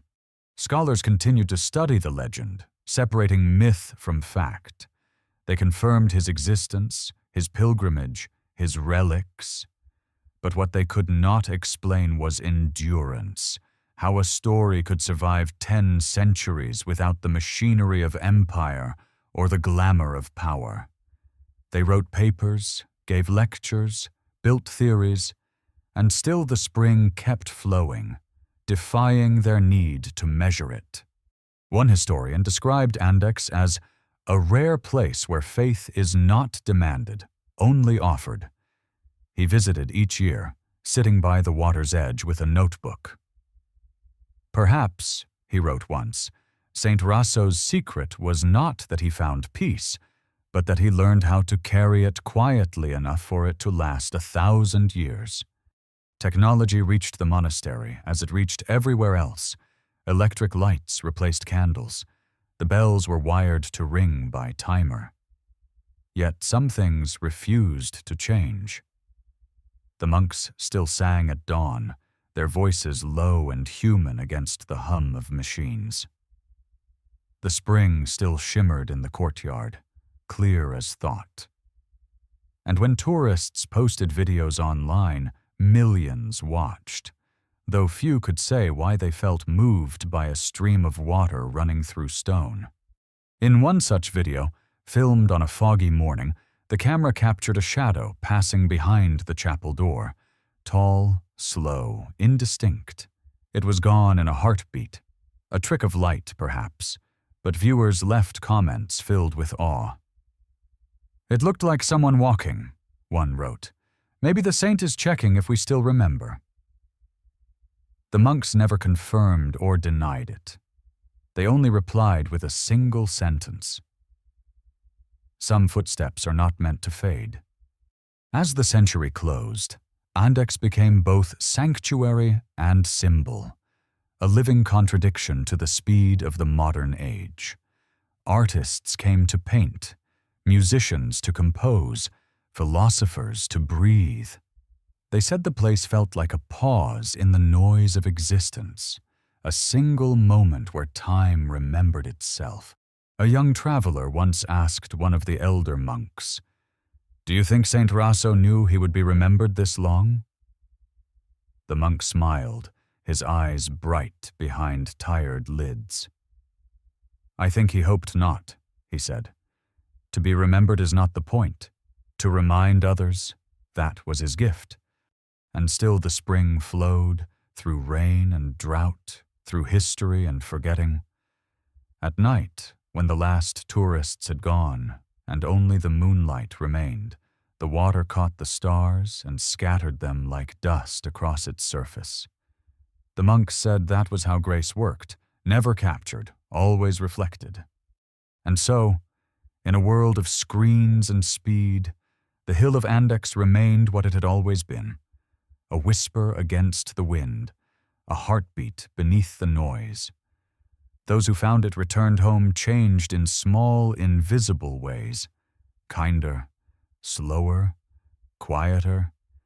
Some said they no longer dreamed of conquest or success, but of stillness. Others began to forgive those they had long hated, not out of duty, but because the silence had shown them how. And sometimes, in that same silence, a question rose again, carried like breath from the valley below. In an age that measures everything, can love still be measured? Or is it the one thing that endures precisely because it cannot? The new century opened in a blaze of light and noise. Screens filled every waking hour. Voices from unseen faces poured through wires and satellites. The world had never been more connected, yet never more divided. People spoke faster, felt more, forgot sooner. The silence that had once been a part of life became a luxury few could afford. And still, above the cities, the hill of Andechs watched in its patient stillness, the same as it had been for 1,000 years. The monastery lights glowed faintly against the night, softer than the stars, a small defiance against the urgency of the age. The monks who remained were older now, their numbers few, but their rhythm unchanged. They rose before the dawn, sang in voices that trembled but did not fail, and kept the candles burning. Their chants, once carried through valleys by the wind, now traveled through fiber and signal. Someone had begun recording the prayers and streaming them online. At first, it was meant for travelers who could no longer visit. But soon, the sound of those ancient hymns reached thousands. People listening from apartments, hospital beds, subways, sleepless in cities far from the valley. They wrote messages in the comments. I do not understand the words, but the silence between them feels like home. Andechs became something unexpected, a digital pilgrimage. Pilgrims no longer walked barefoot through forests. They arrived with earbuds and headphones, with weary eyes and restless minds. They watched the monks light candles on a glowing screen, heard the spring running faintly in the background, and felt for a moment that time had stopped.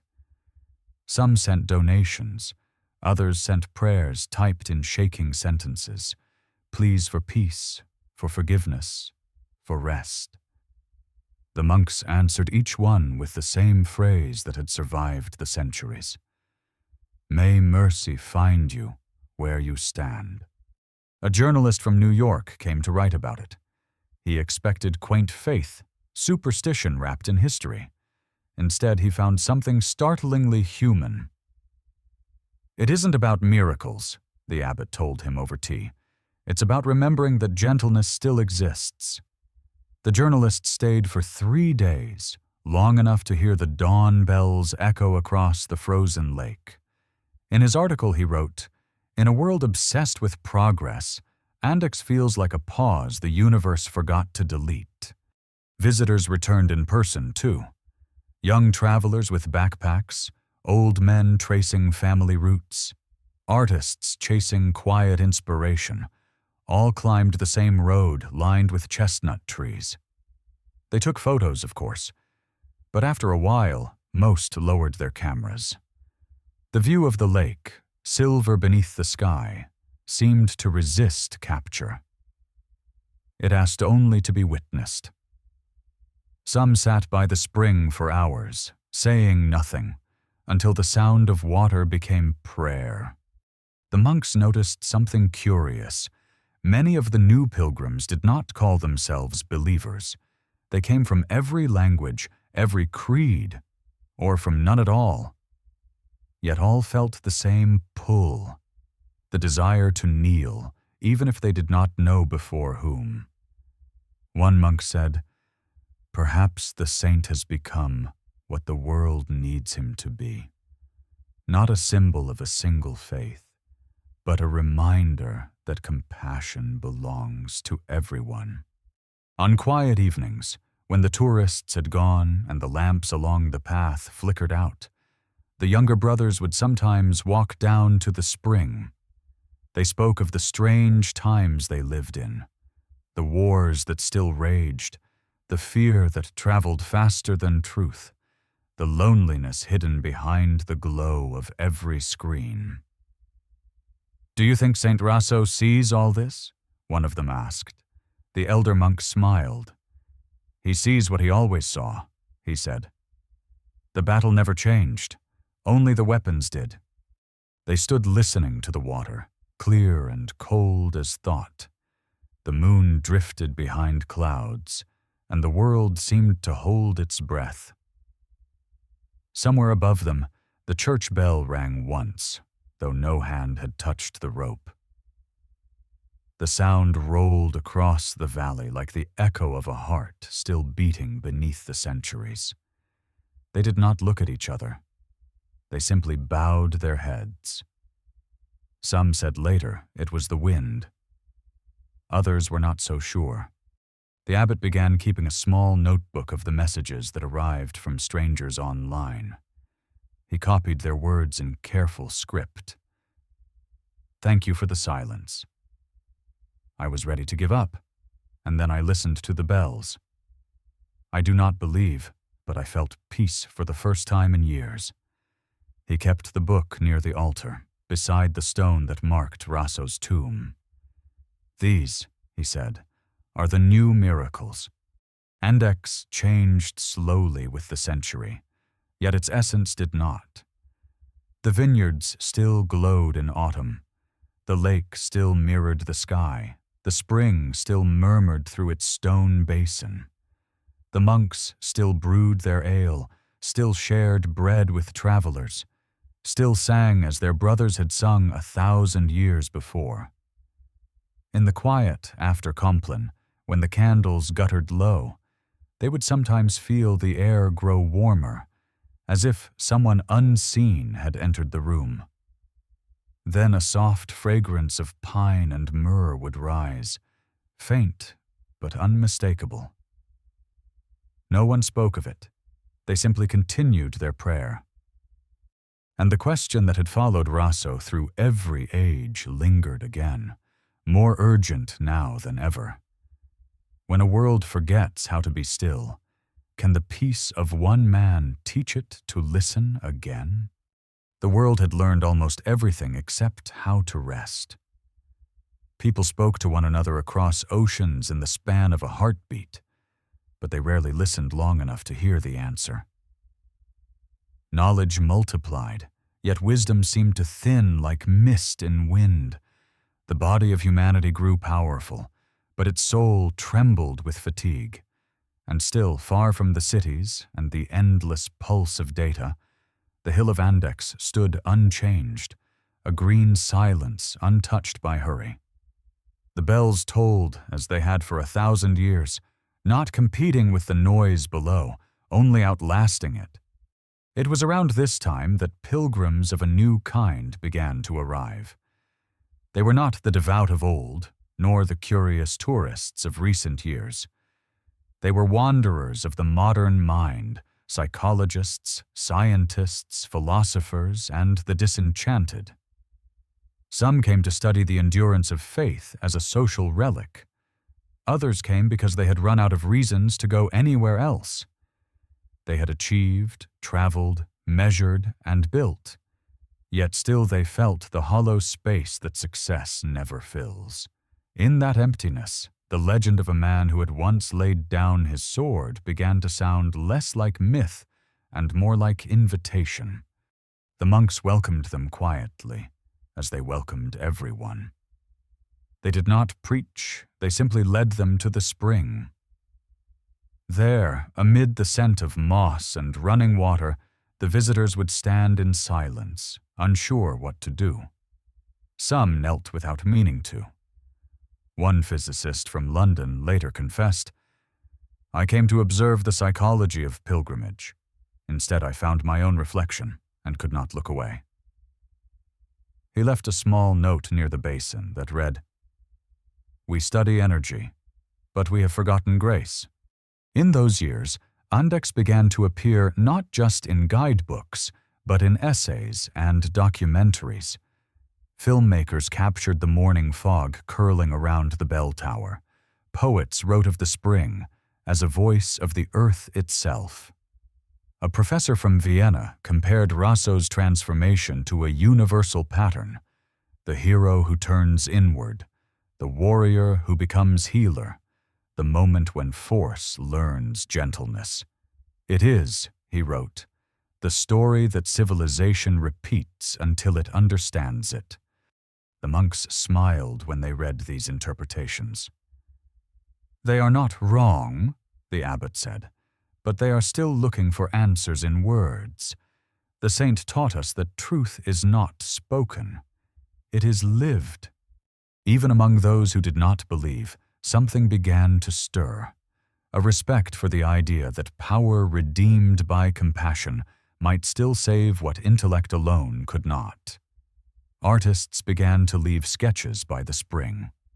A sword turned into a plow, a warrior resting beneath a tree, a hand cupped to catch light.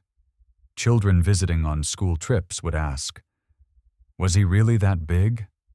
And the monks would answer, "Big enough to forgive the world." Every evening, as the sun sank behind the lake, visitors would gather on the terrace of the monastery. They watched the light fade over the water, the same light Rasso had watched when he returned from his pilgrimage a millennium before. The air carried a sound that could not quite be named, part wind, part bell, part memory. No one spoke. They simply stood together in that quiet and felt something shift inside them, small but real. One evening, a young man from Tokyo, traveling alone, sat by the spring long after the others had left. He had come not for faith, but for escape. When a monk approached, he said softly, "I don't believe in saints." The monk smiled. "That's fine," he said. "Saints don't believe in saints either. They believe in mercy, The man nodded and dipped his hand into the water. It was colder than he expected, sharp enough to feel alive. When he left the next morning, he wrote in the guest book, "I didn't find God. I found permission to hope again." More messages like that began to fill the book, written in many languages, by people who had nothing in common except a shared fatigue with the modern age. The monks began to call it the New Scripture, not in jest, but in reverence. "It is proof," the abbot said, "that the saint's work continues. He is still turning war into peace, only now the battlefield is within the heart." Scholars may never agree whether Rasso's miracles were real, but they could not deny this one: the power of 1,000 years of silence to soften even the hardest generation.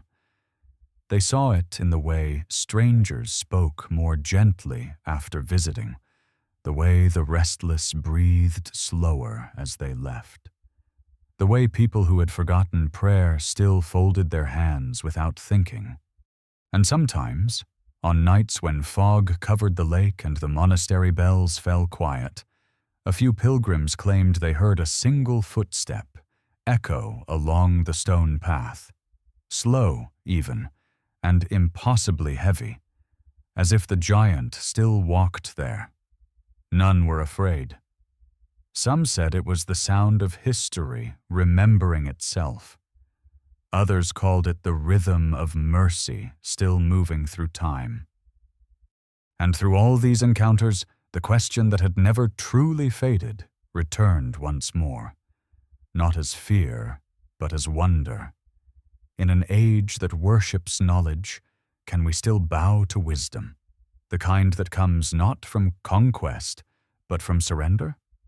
There comes a moment in every long story when history begins to forget itself, when the dates blur, the names fade, and all that remains is the pulse of what mattered. So it was with Saint Rasso.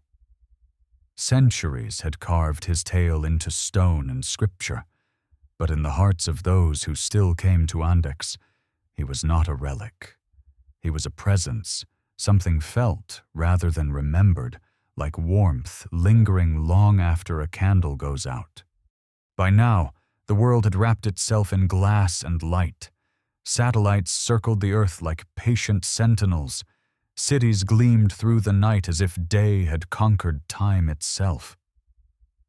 People carried the sum of human knowledge in the palms of their hands, yet they still felt the same ancient ache that no invention could silence. The ache to be forgiven, to be known, to be small and safe within something greater. Andechs had become a paradox, a place outside the calendar. Visitors called it timeless, though what they meant was that it refused to hurry.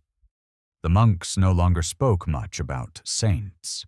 They spoke of listening, of presence, of the discipline of gentleness. "Faith," said the abbot one evening, "is not believing in miracles. It is refusing to stop seeing them." His words were recorded on a visitor's phone and shared across the world. Millions listened, though few knew his name. They called it a fragment of wisdom from an unknown monk, not realizing it was simply Rasso's lesson spoken again through another voice. And so the saint lived on, not in marble or gold, but in algorithms and whispers, in the secret corners of a restless planet. People who had never stepped foot in Bavaria began quoting him online. Strength redeemed by mercy becomes the measure of the divine. Some wrote those words on walls, others tattooed them onto skin. Few traced them back to the man who first uttered them. But perhaps that was the greatest miracle of all, that mercy could travel without needing credit. The monks noticed how the faces of those who came to the monastery changed. They were younger now and more tired. They came not to kneel but to unplug. Some carried the weight of loss. Others carried nothing at all and still felt crushed by it. They wandered the church aisles with the same bewildered reverence as astronauts on unfamiliar ground. When they asked the monks for advice, the answers were simple. Walk slowly, breathe deeply, listen to the silence. It will speak. And sometimes, it did. A student once claimed she heard footsteps while sitting alone by the spring at dusk, slow, deliberate, coming from nowhere. She said the air shifted around her, warm despite the cold. I wasn't afraid, she told the monk who found her later. It felt like someone remembering me. He smiled and said, then perhaps someone was. For the locals, these stories became ordinary, not superstition, just a part of the landscape. The spring was still tested each year by scientists, who always found its water impossibly pure. It filters through ancient limestone, they said. But the monks would shrug. Perhaps, they would reply, it filters through prayer. One day, a delegation of historians arrived to digitize the abbey's archives. They spent weeks scanning old manuscripts, turning centuries of ink into light. Among the brittle pages, they found notes written in a steady hand, prayers attributed to Rasso himself. One line stopped them. The sword teaches the hand to strike, but prayer teaches the heart to hold without harm. They stared at it for a long time, silent. Later, one of them said it felt as though the ink was still drying. When their work was done, they uploaded the texts to an online archive. Within hours, the words traveled farther than any relic ever could. Read by people in countries that did not exist when Rasso lived, whispered by voices in languages he never heard, yet somehow understood. And through those words, the same gentle question that had once haunted the giant began to haunt the modern soul. What is the use of strength, if not to protect the fragile? At night, when the monks finished their prayers, and the valley lay under a blanket of stars, the abbot sometimes walked alone to the edge of the lake. The water reflected the sky perfectly, as if heaven had leaned down to look at itself. There he would stand, remembering the story he had spent his life tending. The world will forget your name again, old friend, he would whisper toward the chapel. But not your silence. That part is eternal. And sometimes, when the wind crossed the water just right, it carried an answer. Soft, like a sigh through pine needles. Nothing born of love is ever lost. The abbot would smile, for he knew the truth of it. History would change. The language would shift, belief would falter and return. But the essence, the quiet mercy that had once taken human form in the gentle Giant of Bavaria, would remain, flowing beneath the noise like the spring beneath its stone. And perhaps that is what faith had always been, not certainty, but endurance, not light that blinds, but warmth that refuses to die. And so the question that lingered at the edge of every generation rose once more, patient as ever. If a man can lay down his sword and find peace, can a world built on conquest ever do the same? The story began to travel again, not through parchment or pulpit, but through the invisible web that bound the modern world. A photograph of the spring, a line from his prayer posted beneath it. A voice reading one of his sayings over soft music, shared by someone who could not sleep. The story of Saint Rasso of Andechs moved like breath through countless rooms, into headphones, onto screens, across oceans. It no longer needed borders or believers. It reached anyone who longed for quiet. In time, artists began to find him. A sculptor in Prague carved a figure of a giant kneeling with his palms open, not raised. A filmmaker in Buenos Aires made a short film about a soldier who wakes one morning and forgets how to hate. A composer in Seoul wrote a piece called The Sword Laid Down, built on a single slow note that never ends. None of them mentioned Rasso by name, yet all spoke of the same mystery, strength that has learned tenderness. The monks at Andechs heard of these things and smiled. They did not see it as fame, but as fulfillment. A story that leaves its birthplace, the abbot said, has done its duty. The pilgrims who came in those years brought not only prayers, but echoes. They carried melodies, poems, sketches, and left them at the chapel door like offerings. Soon the walls were lined with drawings of hands, of water, of swords turning into branches. The monks began collecting them into a book. They called it Echoes of the Giant. A young woman from Nairobi arrived one autumn evening. She was a painter, traveling alone after losing her family to war. She sat beside the spring for hours, sketching the ripples on the surface. When a monk asked what she saw there, she said, "I came to draw the reflection of mercy." Before leaving, she gave him her sketch, a single line of water that became, almost imperceptibly, a human heartbeat. In the following years, her image was reproduced everywhere, on posters, in hospitals, in schools, a reminder that gentleness is not weakness. No one remembered her name, but everyone felt what she had seen. The monks hung the original near the altar. When the candles flickered, it seemed to pulse faintly in rhythm with the chants. Through all this, Andechs remained itself, quiet, green, slightly apart from time. The spring flowed, the bells tolled, the wine fermented in the cool cellars, and each dawn arrived as it always had, with the slow unrolling of mist from the lake. But the world beyond grew louder, hungrier, faster again. Conflict returned under new banners, driven by pride and fear that called itself progress. The monks watched from their hill and did what they had always done. They prayed, they offered bread, they refused despair. "Peace is not the absence of struggle," one said. "It is the courage not to surrender to it." People began to come again, this time not only for faith, but for refuge. Scientists tired of their laboratories, journalists burned out by the noise of truth and lies, parents grieving children lost to distance rather than death. They sat by the spring in silence, letting the sound of water do what words could not.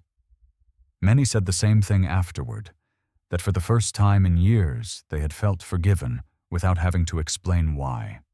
One night, after a long day of visitors, the youngest monk stayed behind in the chapel to extinguish the candles. When he reached the last one, he paused. The air was filled with the faint smell of pine and earth after rain, the scent the chronicles had mentioned centuries ago at Rasso's death.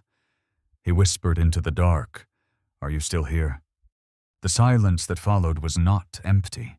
It was dense, like the space before dawn. In it, he thought he heard a voice, not outside him, but within, calm, immense, and kind. "I am wherever forgiveness is possible." He fell to his knees and began to weep, not from fear but from relief. The next morning he told no one. He did not need to. His brothers saw it in his eyes, the same light they had seen in the eyes of pilgrims who left changed. Whatever had spoken to him had not been a ghost or vision. It had been continuity, the thread of grace that ran unbroken through centuries, reminding the living that peace was not a miracle to be witnessed, but a practice to be lived. In time, the world would call it myth again, as it always does. Scholars would argue, artists would reinterpret, Believers would light candles, skeptics would smile, and yet in every era, someone, somewhere, would walk a little slower, speak a little softer, forgive a little sooner because of a story they could not quite remember the origin of. That was how Rasso endured. Not through worship, but through imitation. Andechs, unchanged, continued to hum with quiet life. The vineyards climbed the hills, the lake shimmered with stars, and at night the monks still heard the soft movement of air that felt like footsteps between pews. They no longer tried to explain it. They simply bowed their heads and let the mystery pass. Yeah. And as the bells rang out over the valley, mingling with the wind and the distant sound of the modern world rushing onward, the question that had followed him since the beginning whispered once more through the centuries, not as a challenge now, but as an invitation. If one man's mercy can outlast 1,000 years of war, what might happen if we all chose to lay our swords down, even for a single breath? As time moved deeper into the modern age, names changed faster than memory could keep them. Nations rose, borders blurred, voices filled the air like endless waves of static. The human story became a storm of information, bright and loud, yet strangely hollow. People began to forget what silence sounded like. And still, somewhere far above the noise, the hill of Andechs remained, its stones breathing, its spring murmuring, its bells tolling with the same unhurried patience that had outlived every empire. Few who came now knew the saint's name. The old plaques weathered and unreadable, the relics tucked safely behind glass for the eyes of historians rather than pilgrims. The monks were fewer still, their robes faded from years of sun, their voices soft from age. Yet the energy of the place had not dimmed. Visitors, unaware of its history, would stop halfway up the road and say they felt something, a calm that seemed to hum in the air, as if the mountain itself remembered kindness. One afternoon, a group of students from Munich arrived with cameras, collecting footage for a project on forgotten architecture. They laughed, made jokes, took notes on lighting. But when they entered the chapel, the laughter stopped. One by one, they lowered their equipment, drawn toward the altar where the sunlight fell through colored glass. The silence pressed gently against them, not heavy, but immense. None of them spoke for several minutes. Later, when asked what had happened, one said, "It felt like standing inside a heartbeat." That was how it always began, with stillness. The hill taught quiet the way a teacher repeats a lesson, not through command, but through presence. Those who walked the forest paths, even the ones who had come only for exercise, found themselves slowing down. Couples who had been quarreling found they could not raise their voices here. The spring still flowed, cool and clear, and when people bent to touch its surface, their reflections trembled, but did not break. Every few years, someone rediscovered the story. A journalist looking for a feature on ancient Bavaria, a student researching local folklore, a filmmaker drawn by the rumor of miracles. They would piece the fragments together, the pilgrim giant, the warrior who laid down his sword, the spring that never froze, and realize with a kind of wonder that the legend wasn't gone at all. It had simply gone quiet, woven into the soil like a root that keeps feeding a tree long after the trunk has died. One winter evening, a traveler from far away climbed the hill alone. He was neither believer nor skeptic, only tired. The world had taught him everything about success and nothing about peace. He entered the chapel just as the last monk was extinguishing the candles. Only one remained lit, its flame small but steady. The monk nodded to him, said nothing, and left him there. The traveler sat on a pew, unsure what he was waiting for. Minutes stretched into an hour. The silence grew warm. When he rose to leave, he passed the old reliquary and noticed something glinting faintly within the glass. Not gold, not jewels, just the reflection of the candle's flame. But it seemed to breathe, pulsing gently, as if alive. He thought of all the stories he'd heard, of saints and soldiers, of faith and forgiveness, and whispered to the air, "If you're still here, show me how to begin again." The candle flickered once, brightened, and then returned to its calm glow. He smiled, embarrassed by his own imagination, yet lighter somehow, as though a weight he had carried so long he'd forgotten it existed had quietly unfastened itself. When he stepped outside, the snow had begun to fall, large, slow flakes spiraling down without wind. The world looked washed, forgiven. He told no one. He didn't need to. But when he returned home, he began to change small things. The way he spoke to strangers, the way he paused before answering, the way he forgave without explanation. A friend noticed and asked what had happened to him. He said only, "I visited a place that remembers how to listen." And so it continued, unseen yet unbroken, the slow contagion of peace moving from one life to another, needing no name to guide it. The hill, the chapel, the spring, they had become instruments of memory, tuning the human heart back to gentleness one soul at a time. The monks who still kept vigil knew this. They did not preach conversion or miracle. They simply cared for the silence, guarding it the way others guard treasure. When asked if they feared that the world would one day forget entirely, the abbot smiled. "It already has," he said, "and yet here you are." For in truth, forgetting and remembering are only two sides of the same grace. What the mind loses, the heart keeps. The name fades, but the lesson endures. The man who laid down his sword still walks, not in armor or legend, but in the quiet choices people make each day, to forgive, to listen, to stop before striking. And sometimes, when the night is clear and the wind moves down from the mountains, those who live in the valley below swear they hear the faint toll of a bell, even when no hand has pulled its rope.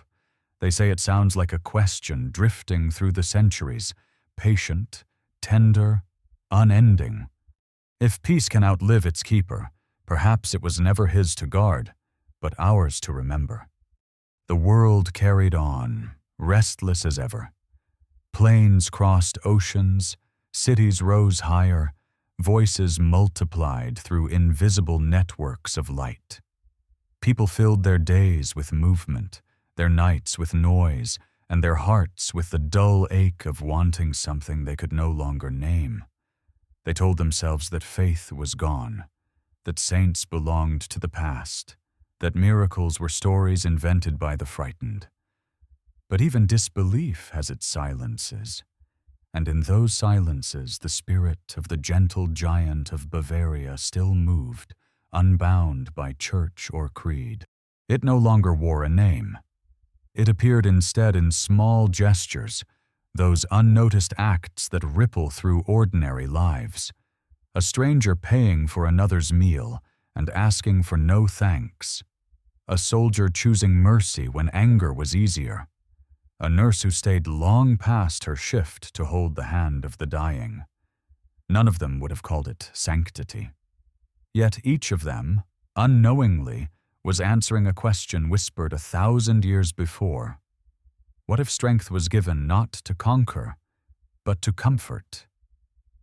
In this way, the legacy of Saint Rasso became less a memory than a current, an invisible pulse of kindness moving through the bloodstream of the world.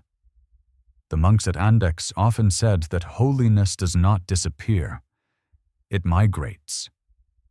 It leaves the altars and enters the streets, the abbot told a visitor once. It hides itself in the next act of compassion. The visitor, a weary journalist, had come to write about the decline of faith in Europe. He left with a story he never published, because he realized it wasn't about decline at all. It was about endurance, about a gentleness that refused extinction. The spring still flowed. Scientists tested it. Pilgrims touched it. And every generation rediscovered its clarity in their own way. Some bottled it as souvenir. Others drank it quietly, afraid to speak of what they felt. A few simply sat beside it, listening. They said the sound of the water reminded them of breathing, patient, forgiving, endless. "It's just water," said the skeptical. "Yes," replied the believers, "and so are we." Every December, when the snow returned and the lake froze beneath its silver skin, the monks would light lanterns along the path from the village to the church. Children carried them in procession, their voices thin and bright in the cold. The song they sang had changed with the centuries, but one line had never been altered. Strength redeemed by mercy becomes the measure of the divine. Most of them didn't know who had spoken it first. Yet when they sang, the words felt new, as if the world still needed to learn them. A philosopher once visited Andechs to give a lecture at the nearby university. He came out of curiosity, stayed out of awe. "It is a place that disproves despair," he wrote later, "because despair depends on forgetting, and Andechs refuses to forget. It remembers for us." He described standing in the chapel, hearing the echo of the monks' voices rise into the vaults, and realizing that belief was not a single decision, but 1,000 small surrenders. Outside, the wind carried the sound of bells across the snow. It reached the valley, the villages, the farms still awake in the dark. And though no one could see the hill from so far away, many paused at that moment. A mother feeding her child, a man finishing a letter of apology, a stranger pausing before a locked door he'd meant to open for years. They could not have known that the bell they heard was centuries old, rung for a saint whose name they'd never learn. But in that sound, something within them softened. They breathed a little slower. The moment passed, but the gentleness remained. That was how miracles worked now, quietly, disguised as ordinary peace. They no longer needed saints carved in stone. They needed people willing to remember what the stone had meant. 1,000 years had turned the warrior into legend, and legend into silence, and silence into action. And somewhere within that long transformation, the essence of his story had become inseparable from the world itself. One evening, as dusk gathered over the hills, a storm began to roll in. The monks closed the shutters, secured the doors, and waited. Lightning split the sky above the lake, illuminating the valley for an instant. In that flash, one of the brothers swore he saw a figure standing near the spring, tall, still, and shimmering faintly like a reflection in water. When the light faded, the figure was gone. But the air smelled briefly of myrrh and pine. The monk said nothing. He only knelt, whispering the same prayer that had passed from generation to generation. May mercy endure longer than fear. And perhaps that was the truest miracle of all. Not that Saint Rasso once walked the earth, but that he still did, through countless lives that had learned his lesson without ever hearing his name. every act of patience, every moment of quiet courage, every forgiveness offered into the noise, all of it was him, still walking, still listening, still laying down the sword again and again. And when the wind subsided and the storm moved on, the valley exhaled. The bells rang once more, and the question that had haunted 1,000 years came softly with the sound of water over stone. If gentleness can survive this long, perhaps it was never fragile at all, only waiting for us to believe in it again. At dawn, the valley of Andechs awakens in a hush so deep it feels like prayer. The lake lies still beneath the first blush of light, the air sweet with pine and dew. Bells toll across the hills, not loudly, but with the kind of certainty that doesn't need to be heard to be believed. The sound drifts through the mist, through the vineyards, through the sleeping village, and up to the chapel where 1,000 years of footsteps have worn the stones smooth. Every morning it happens, the same rhythm, like a heart remembering how to beat. The monks rise before the sun, just as they always have. Some are young, some are old, all carrying within them the quiet knowledge that they are keepers of something that can't be owned, a silence, a patience, a peace too vast to name.